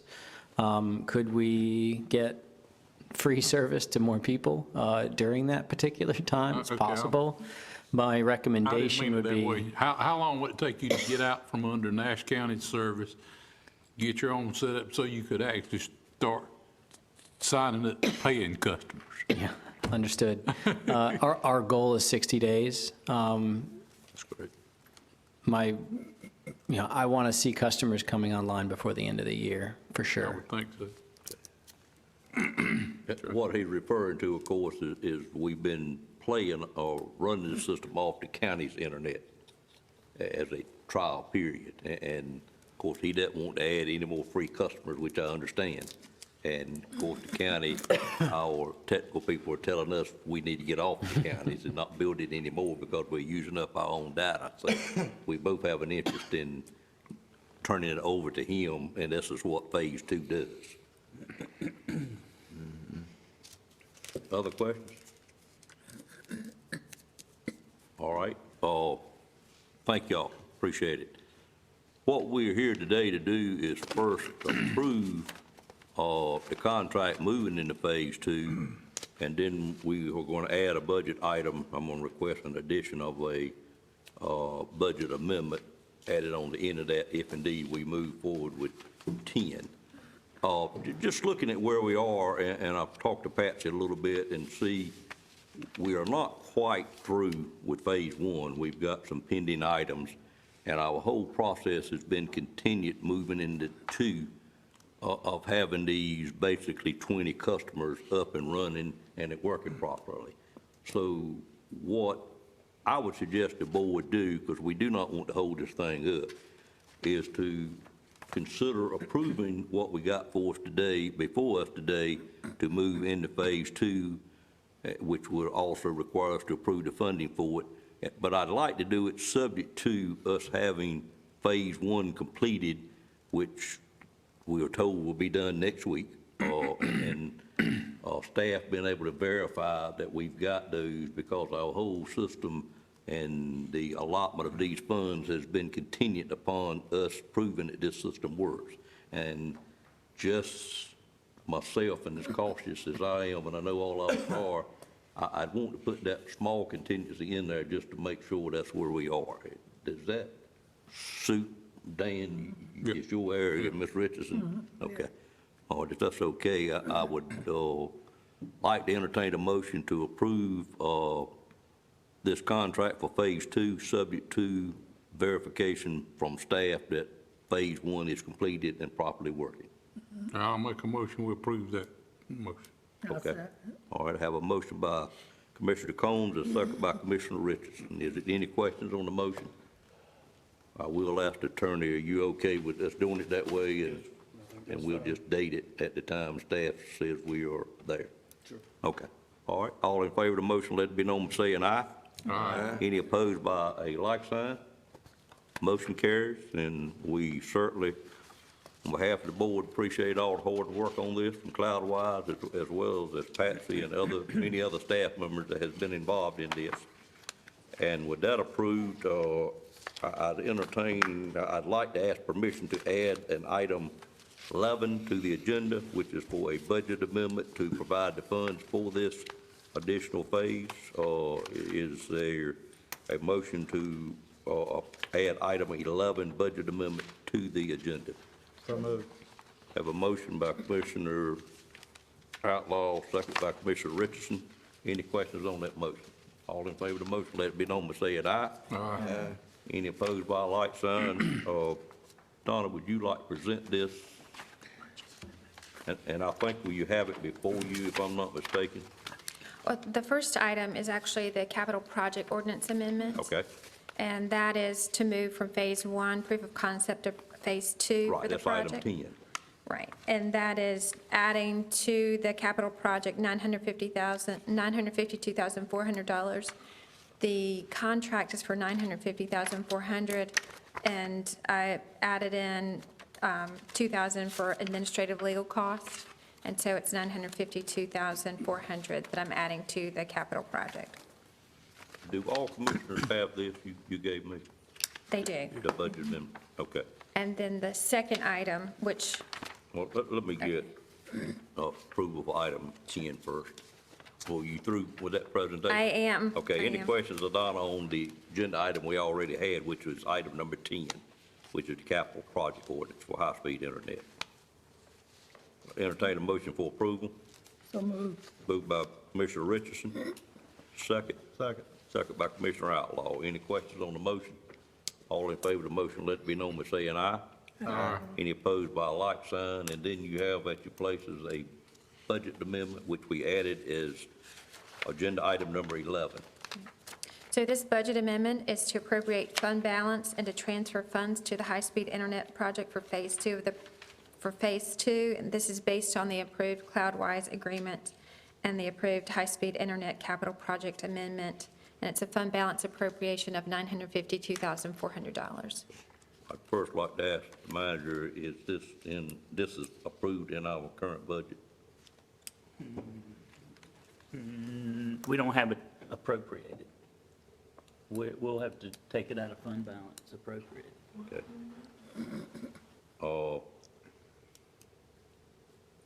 I'm struggling a little bit exactly what that means. So It means- I know we talked about it, but it's not in the current adopted budget, and we are moving funds out of fund balance. Put it there, okay? Right. I think you just saw this today. Are you okay with it? Yeah, I'm good. Okay. All right, first of all, any other questions on item number 11? See none, I'd entertain a motion for approval of item number 11, which is a budget amendment. So moved. Moved by Commissioner Combs. Is there a second? Second. Second by Commissioner Leggett. Any questions on this motion? All in favor of this motion, let it be known by saying aye. Aye. Any opposed by a like sign? Motion carries. Ms. Wood, do you happen to have before you what this addition totals up to that we have expended for this project to date? The project to date is $1,292,900. That was a dumb question on my part. Do you have it, wasn't it? $1,290,000. $1,292,900. Okay, 900, okay. So for the board, you see that this has been and will continue to be a major investment, but we approved this process up front, and we're just spending kind of what we were given to start with, but 1.292 million is a lot of money, but if we can get internet to 90% plus of our citizens in Nash County, I think we all agree it would be money very well spent. All right, that completes item number, I should have labeled that 10A. I apologize for that. If we could label the budget amendment 10A. And I'm going to move to item number 11 on the board, on the agenda, and turn it over to Commissioner Outlaw this time. Thank you, Chairman Davis. I would mention that the hour is late, so in the interest of time, if you would please only report on significant items, and if your particular committee has not met, then just indicate by saying no report. With that said, I'd call on Ms. Richardson for District 1. No particular report, but we have met, but due to time, everything was workable and in order, and we still need more committee members. We only have 2, but everything was good. Thank you. Thank you, Ms. Richardson. District 2, Commissioner Belfield, who's got 4 or 5 different committees that he serves on. Yeah. 2 of them met the same day at the same hour, and one of them I had to miss. I went to the Tar River Transit one because I'm chairman of that board, and I missed the juvenile crime prevention one. So they did meet, but I don't have a report. I haven't gotten it. But Tar River Transit, we are applying for grants for fiscal year 2021, and one of those grants is for community transportation program assistance, and that amounts to about about 1.4 million. $324,000 of it is for administrative funds, which require a $57,000 match, and these matches will come, that I'm explaining now, will come from the city of Rocky Mount, which will come out of funds, the transit fund balance of the transit, Tar River Transit. The other one is the capital fund, which requires a $32,000 match, and that's $296,000, $250,000 in federal operating funds, which requires a $125,000 match. So it all will, the county won't have to worry about any matching funds. And this will go before the city council. I believe they meet today, I believe at 4 o'clock. So all that will go to the city council. And we have another one that we, let me turn to that grant. There's actually 2 of them that we,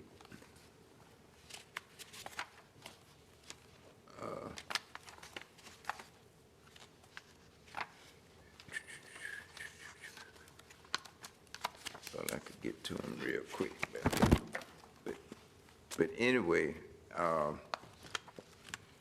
I give an update. Of course, all of that's been done in the city. We have, as a transit, we have changed, we put the schedules at every stop for the Top River Transit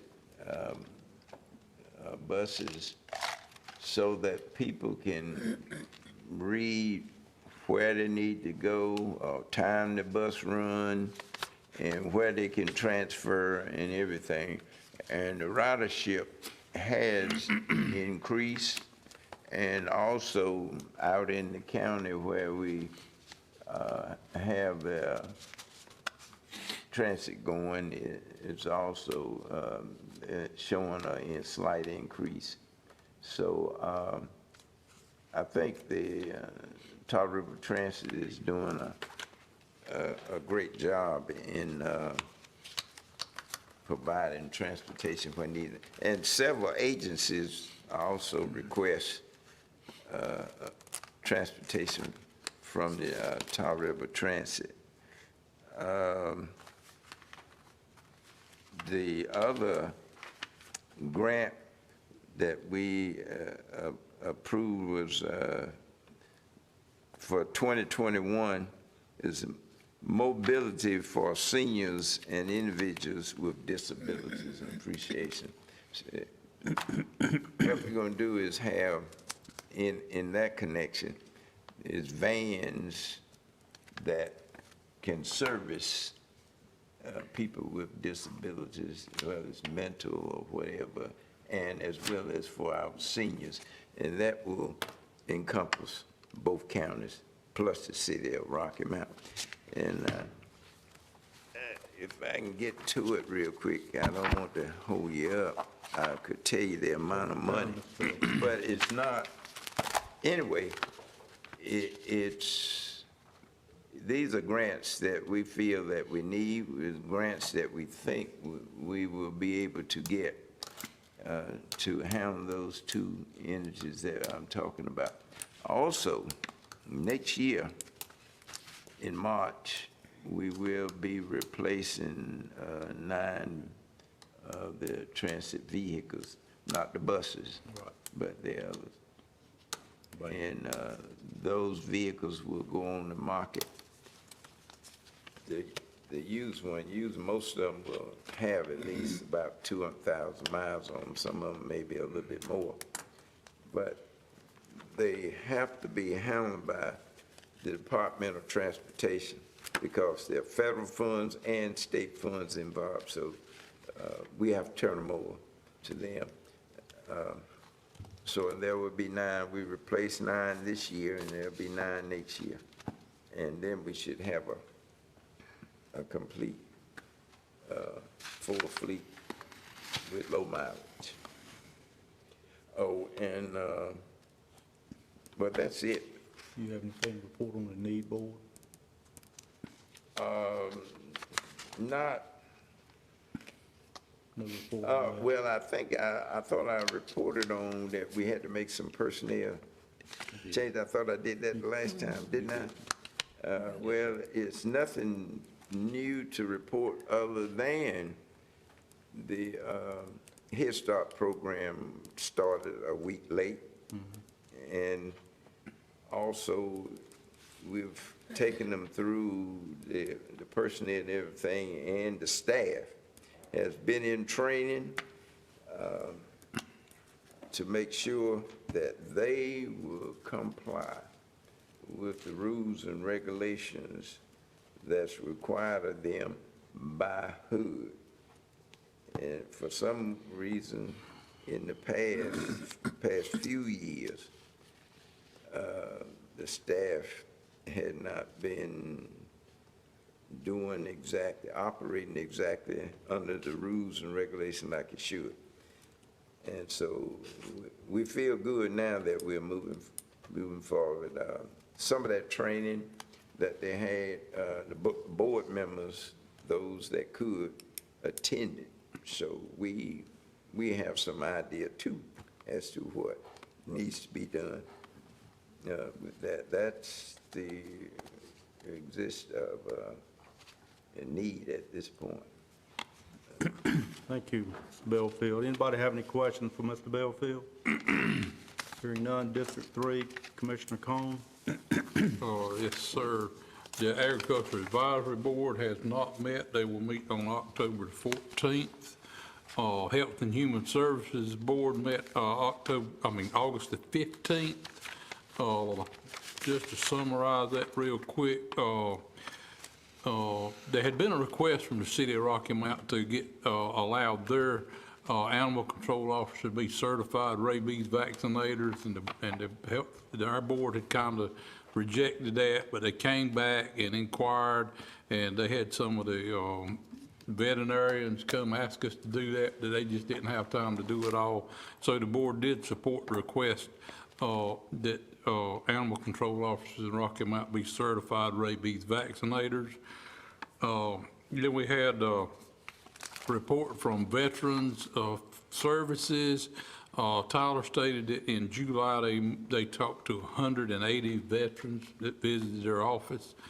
At that rate, they're on track to serve 200 veterans each month, on average. They have an intern working in there that's from East Carolina that's helping free up the load a little bit and helping them with some administrative stuff in there for the summer. She's probably gone back to school now. Tyler conducted 8 home visits during the month of July. He had been working on one for the past 18 months to receive survivor benefits for a veteran's wife, and she got $20,000 in back pay and an additional $2,000 a month for life. A television's been installed in the office for that people that come in while they're sitting and waiting can hear what's going on and what's available to them from Veteran Services. Department of Social Services, Amy said that they had a memorandum of understanding with Department of Health and Human Services effective beginning July through 2020, and that included 13 measures that they'd be evaluated for and subject to performance improvement or corrective action. NC Fast Update, Children's Services implementation of child welfare has been tentatively delayed until October of 19 or possibly January, so that's not happened yet. Medicaid transformation, Nash County is scheduled to launch managed care on November the 1st of 2019. Economic services, low-income maintenance staff, food nutrition, saw 1,025 clients in July, which is in 22 working days, that was 48 cases a day that they saw. So they're really busy over there. And that don't count what they got emails and mail-in stuff. Nash County continues to meet its benchmark for measuring applications for Medicaid. Food and Nutrition Services, Nash County Department of Social Services did meet their 95% processing requirement for July. They got 36 children in foster care, 18 with current plan of reunification, 13 with a permanent plan of adoption.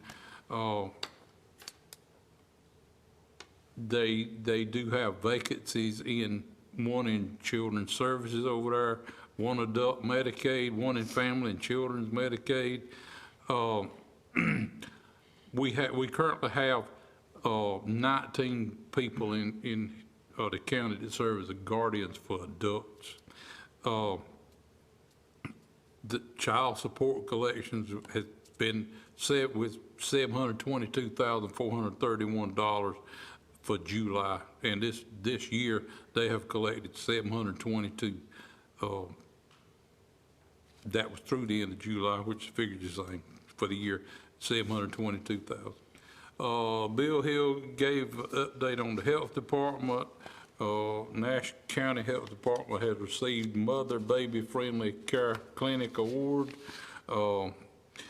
We recently had 2 resignations in animal control, 1 supervisor, 1 office. These 2 vacancies will be filled as soon as they can find somebody. They might have by now, I don't know.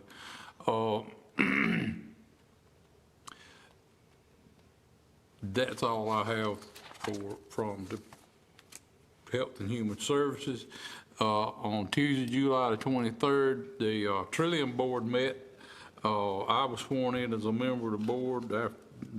Had been postponed for a while.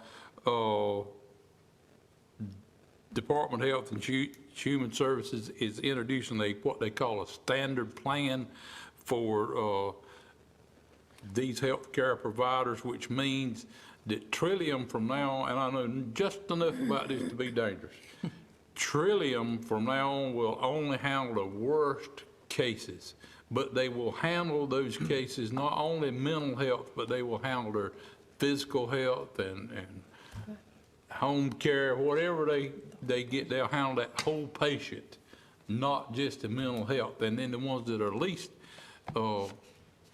dependent will be handled by private providers, which they're saying it don't take away from Trillium.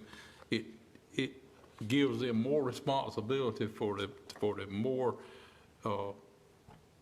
severe cases and lightens their load for the less severe cases. So that's a big change, and someday Amy can explain all that to you. We did have an evaluation of Dave Peterson and Ms. Fuller, who is his assistant, and that review went very well. They both do a good job. The only other thing I have, on September the 16th, last Monday, Wayne and I met with Bobby Liverman about the intersection at 581 and 97. He gave us some 5-year figures. The average in 5 years, 3,400 cars went through that intersection per day, and he said that's 5-year average. He's thinking now that probably at least 4,000 cars go through that intersection a day. There's been 15 accidents there in that time. 8 of them had serious injuries.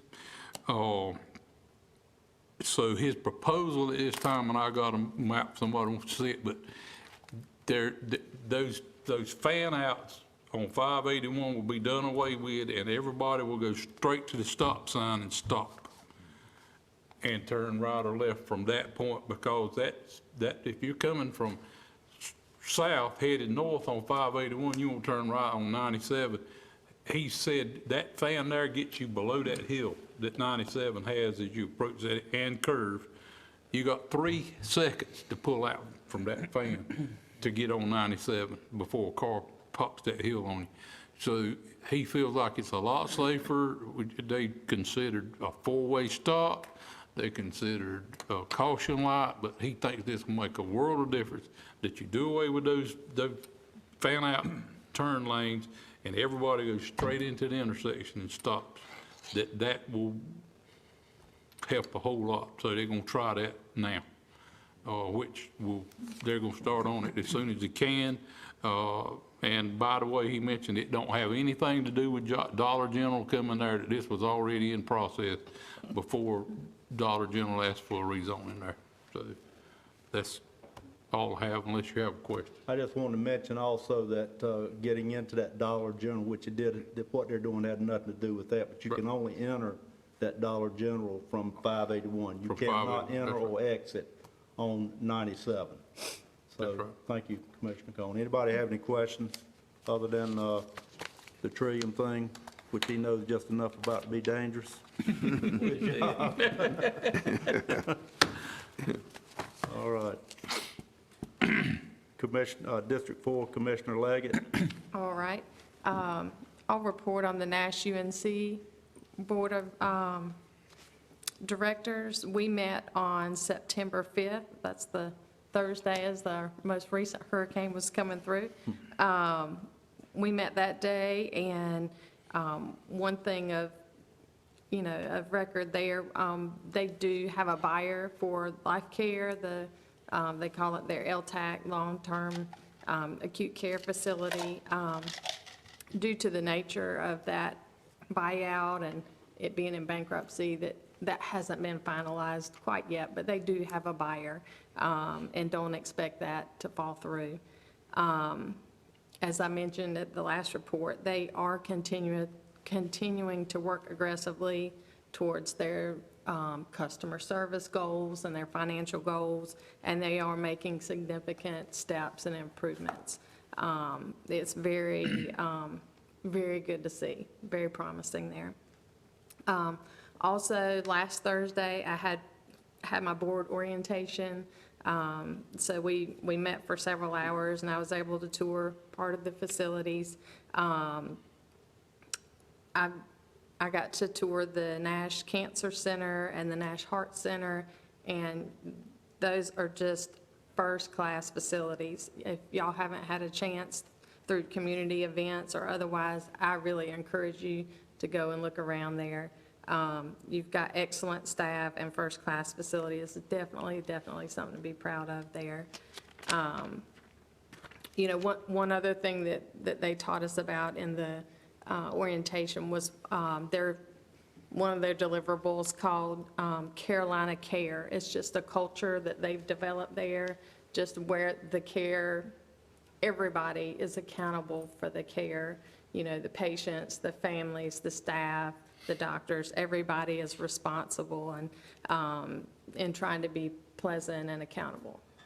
So, that's all I have. Thank you, Ms. Leggett. I want to say that for the few times that I went, if you can figure out how to get back to that boardroom, you can probably handle anything that they've got going on there. Still working on that. Thank you very much. One question or one clarity. You say they have found a buyer. That means the Life Care has found a buyer for their facility, and so the hospital is no longer looking at buying it, is what? That is correct. Okay. That is correct. And Just want to make sure I understood what you were saying. yes, Okay. that is correct. The hospital was never actively pursuing Right. that. But- It was, they were trying to help oversee that process to make sure that that went through and that it was going smoothly. So Life Care has apparently found a buyer then. That's good. Yes. That's great news. Thank you, Mr. Outlaw. Thank you very much. District 5, the RPO TAC group, have nothing significant to report from that. Commissioner Cone spoke to the 97-581 issue that we addressed at our last meeting. And I would tell you that if any of you have any rural opportunities for the DOT that you want to bring to my attention, then please feel free to do that. I know Ms. Richardson does that pretty frequently, and she gave me one today, and I appreciate that. And we'll bring it before the appropriate individuals in the DOT and try to get it dealt with.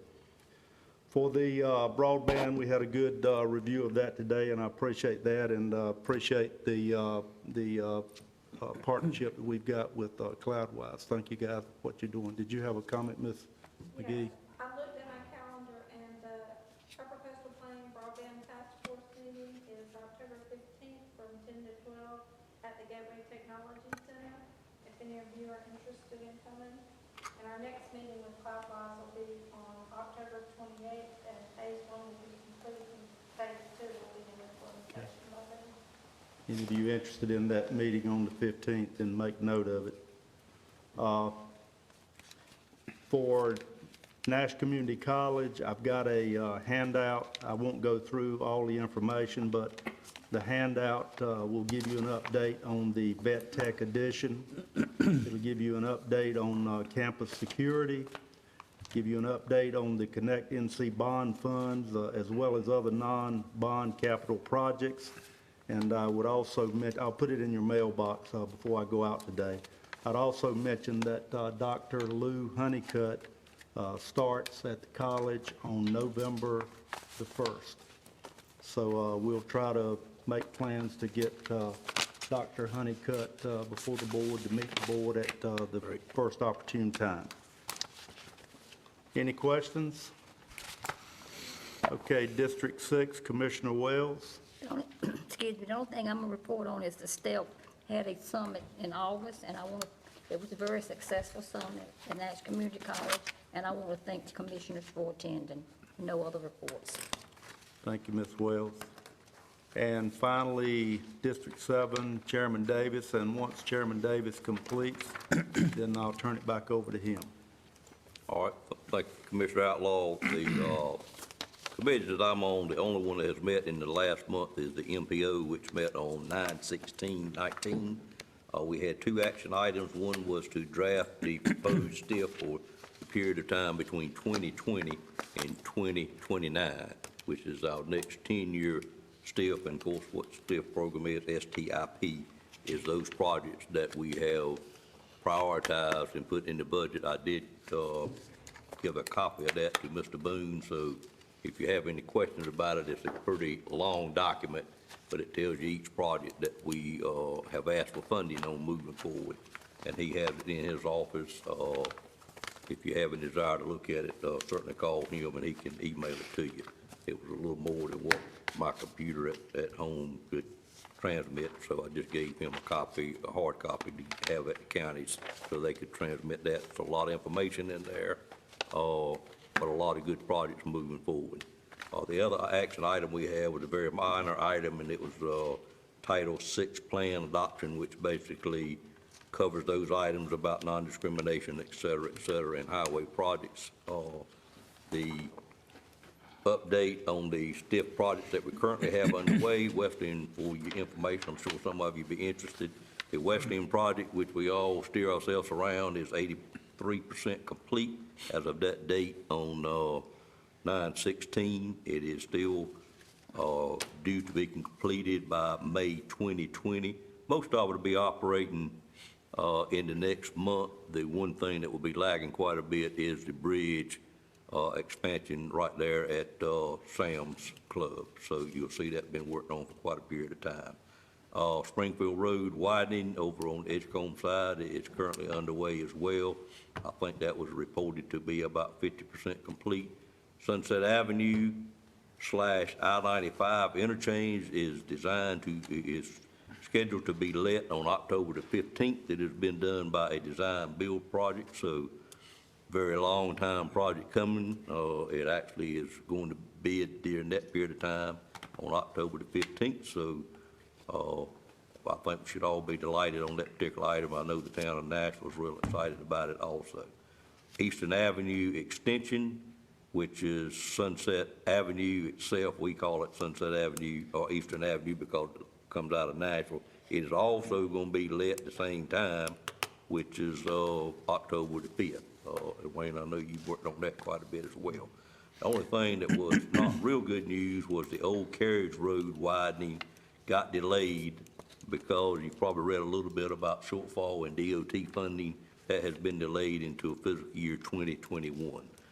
Probably not such a bad thing, otherwise they were scheduled to go at the same time. You would have had major construction going on both sides of Nash Community College, but this way you have it on the side on Sunset Avenue as we know it, but not on Old Carriage Road, which will be delayed, and there shouldn't be much overlap in there, even though it may be some. But I'm sure they'll do whatever it takes to make sure all the students can get and faculty can get in and out of Nash Community College. But it will be probably a cumbersome area to work in with 5 roundabouts going in. I can't imagine what it's going to be like going through there, and we don't know who the contractor will be yet, but we will find that out pretty soon. The only other thing that was mentioned was the fact that deaths in the area, MPO area, was for the year thus far, which is calendar year, is 8, whereas this time last year we only had 4. So we've had some pretty severe accidents, and 8 people perished on our roadways during that period of time. That's all I have to. What did you say the projected completion date for the Sunset Exchange and the Eastern Avenue, Sunset Avenue roundabout situation? I did not say those because we will not know that until the bids are received, because it is a design build job, and they will propose a completion time, which will be evaluated in the awarding of the process. But it's probably 12 to 18 months, or? I think it'd be probably at least 2 years. Okay. Yeah. Any other questions, I'll be glad to answer. Thank you, Chairman. Mr. Belfield? Yes, on Sunset Avenue, are you familiar with, have they done a study as a traffic rate that would, once they fix that corridor so you can come off of 95 on Sunset Avenue. Have they studied a projection of what the traffic is expected to be? Yes. Mr. Belfield, I know they have. I do not have that figure with me. I just don't recall what that is. I'll be glad to let you know. I'd have to get back into that particular folder to tell you that. Yeah, that's mighty busy. It's mighty busy. You're gonna get a whole lot I busy. tell you, Yep. it's lucky we haven't had a lot of accidents because it's hard to get out there. There's no stoplight, those streets where there are no stoplights. Right. It's hard to get out there. You mean onto I Sunset? think I mentioned this to Gus one time, oh, it's probably been about a year and a half ago, that if you're going through with that project, you ought to make sure you include some stoplights for those streets so that folks can get out there. People are impatient now, and they shoot on out there and get in that middle lane, and then cut in, and cars are coming down there running 45 and 50 miles an hour.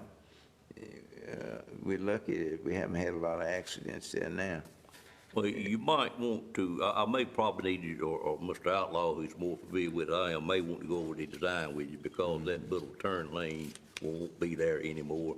Yeah, it won't, and then that most of won't those be side there streets anymore, and then become- folks trying to get out there. Yes.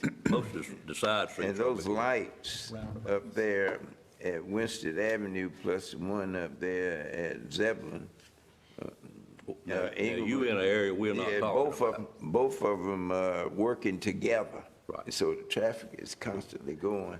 But where you're referring to, Mr. Belfield, there is no proposed work in that area currently. No, but I know it's no proposed work in that area, Right. but I got you. the traffic is coming off of 95, and Right. it's gonna. Put more down there, understand?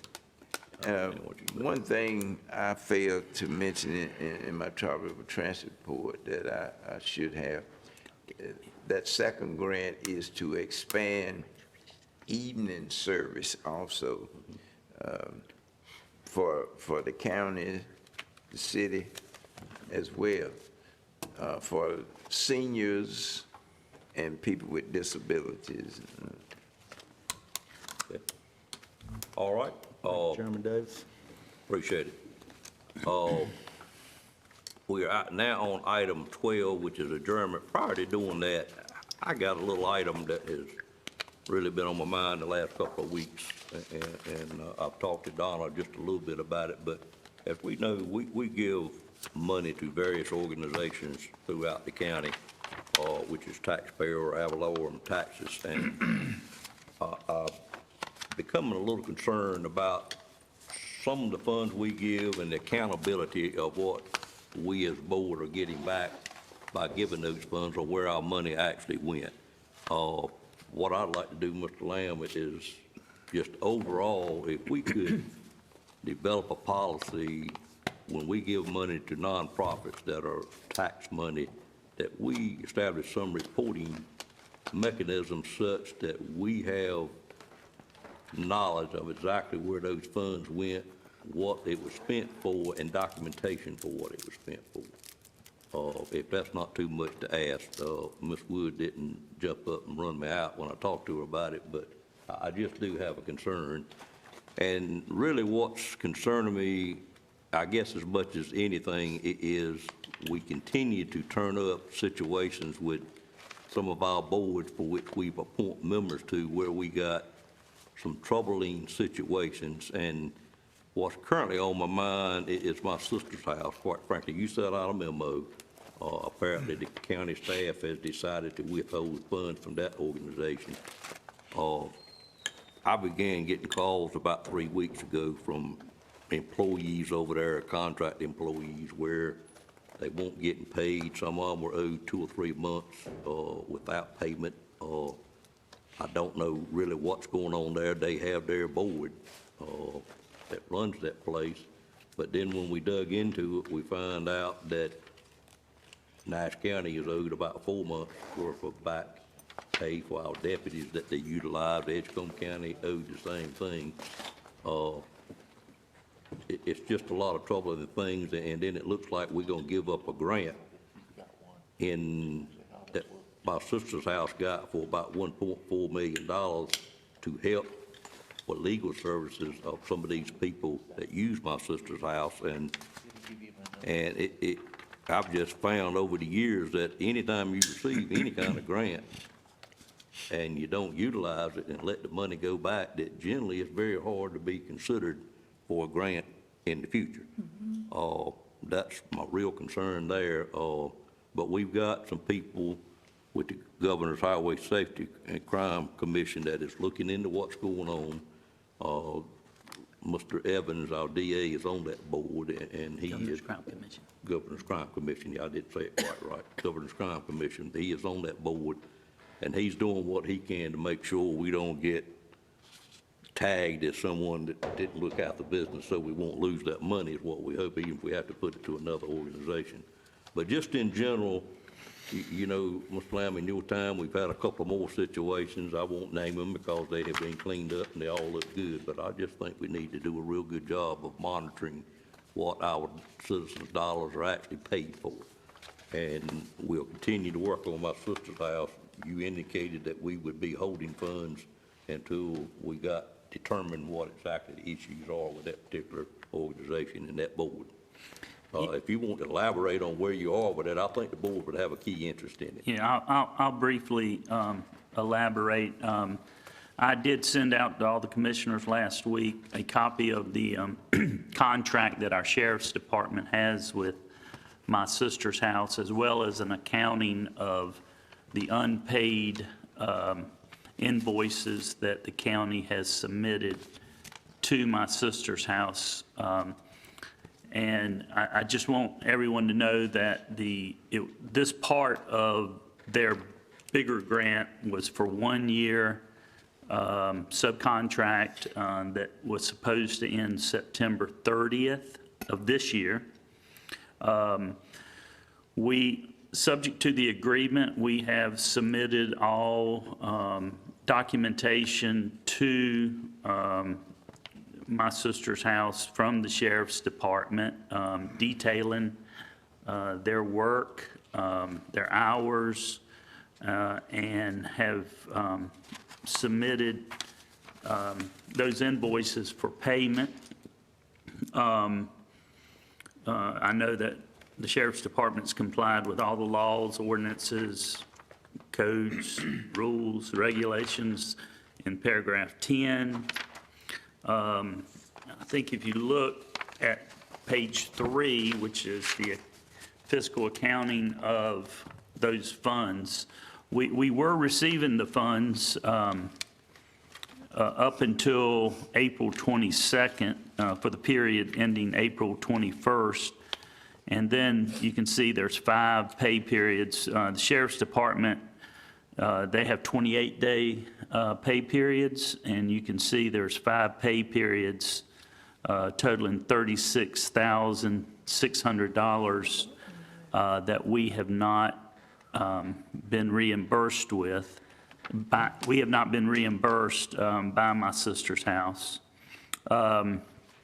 As I said, the sheriff's office has complied with all conditions of the contract, and the agency, my sister's house, unilaterally chose not to continue the grant and did not submit the necessary paperwork to the Governor's Crime Commission to get reimbursed so that they could pay us under the terms of the contract. Therefore, speaking with staff and our finance officer, we have decided that, it's a great program. It really is. Very much needed program. Very much needed. It's had a lot of success in the past. It's a program that really sort of developed in the 90s from federal funds, and then the states gets the money through the Governor's Crime Commission, and then they appropriate those funds to various agencies throughout the state.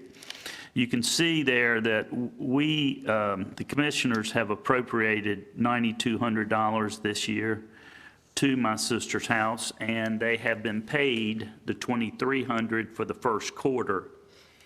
I'm not suggesting that we suspend, that we quit having them as a special appropriation. As I said, they provide a very important service.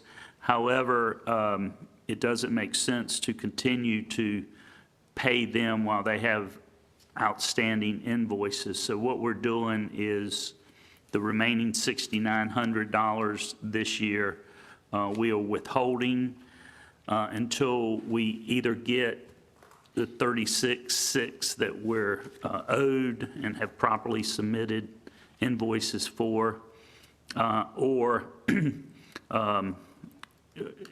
future years, after, if it takes 5 years at 9,200, or I'd say 4 years, then that's what we just feel like we need to do. Again, next year, I'm not going to suggest we take it out of the budget. I'm just going to continue to do a set-off until such time as we're made whole as a county. We certainly relied on the terms of this contract. We provided the service not knowing that there was any problems. It was just in September now that we have found out that the grant, all the conditions of the grant by my sister's house to the Governor's Crime Commission was apparently not fulfilled, and therefore they're not going to get the funds to reimburse us at this time. So if there's any questions, I'll be glad to answer your questions. It's a sad day, but I just, again, we're owed $36,600, and I just don't feel like we should continue to give them money when they haven't fulfilled the terms of their contract. I'm very hopeful that their board of directors and their leadership will correct this situation. I'm not sure it's not too late.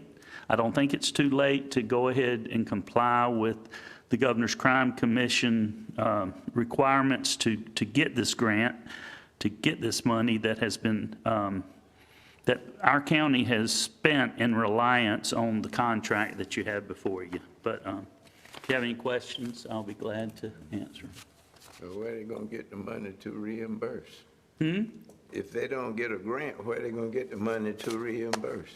Well, actually, Mr. Belfield, they have $400,000 left in the current grant that the state hasn't paid them yet.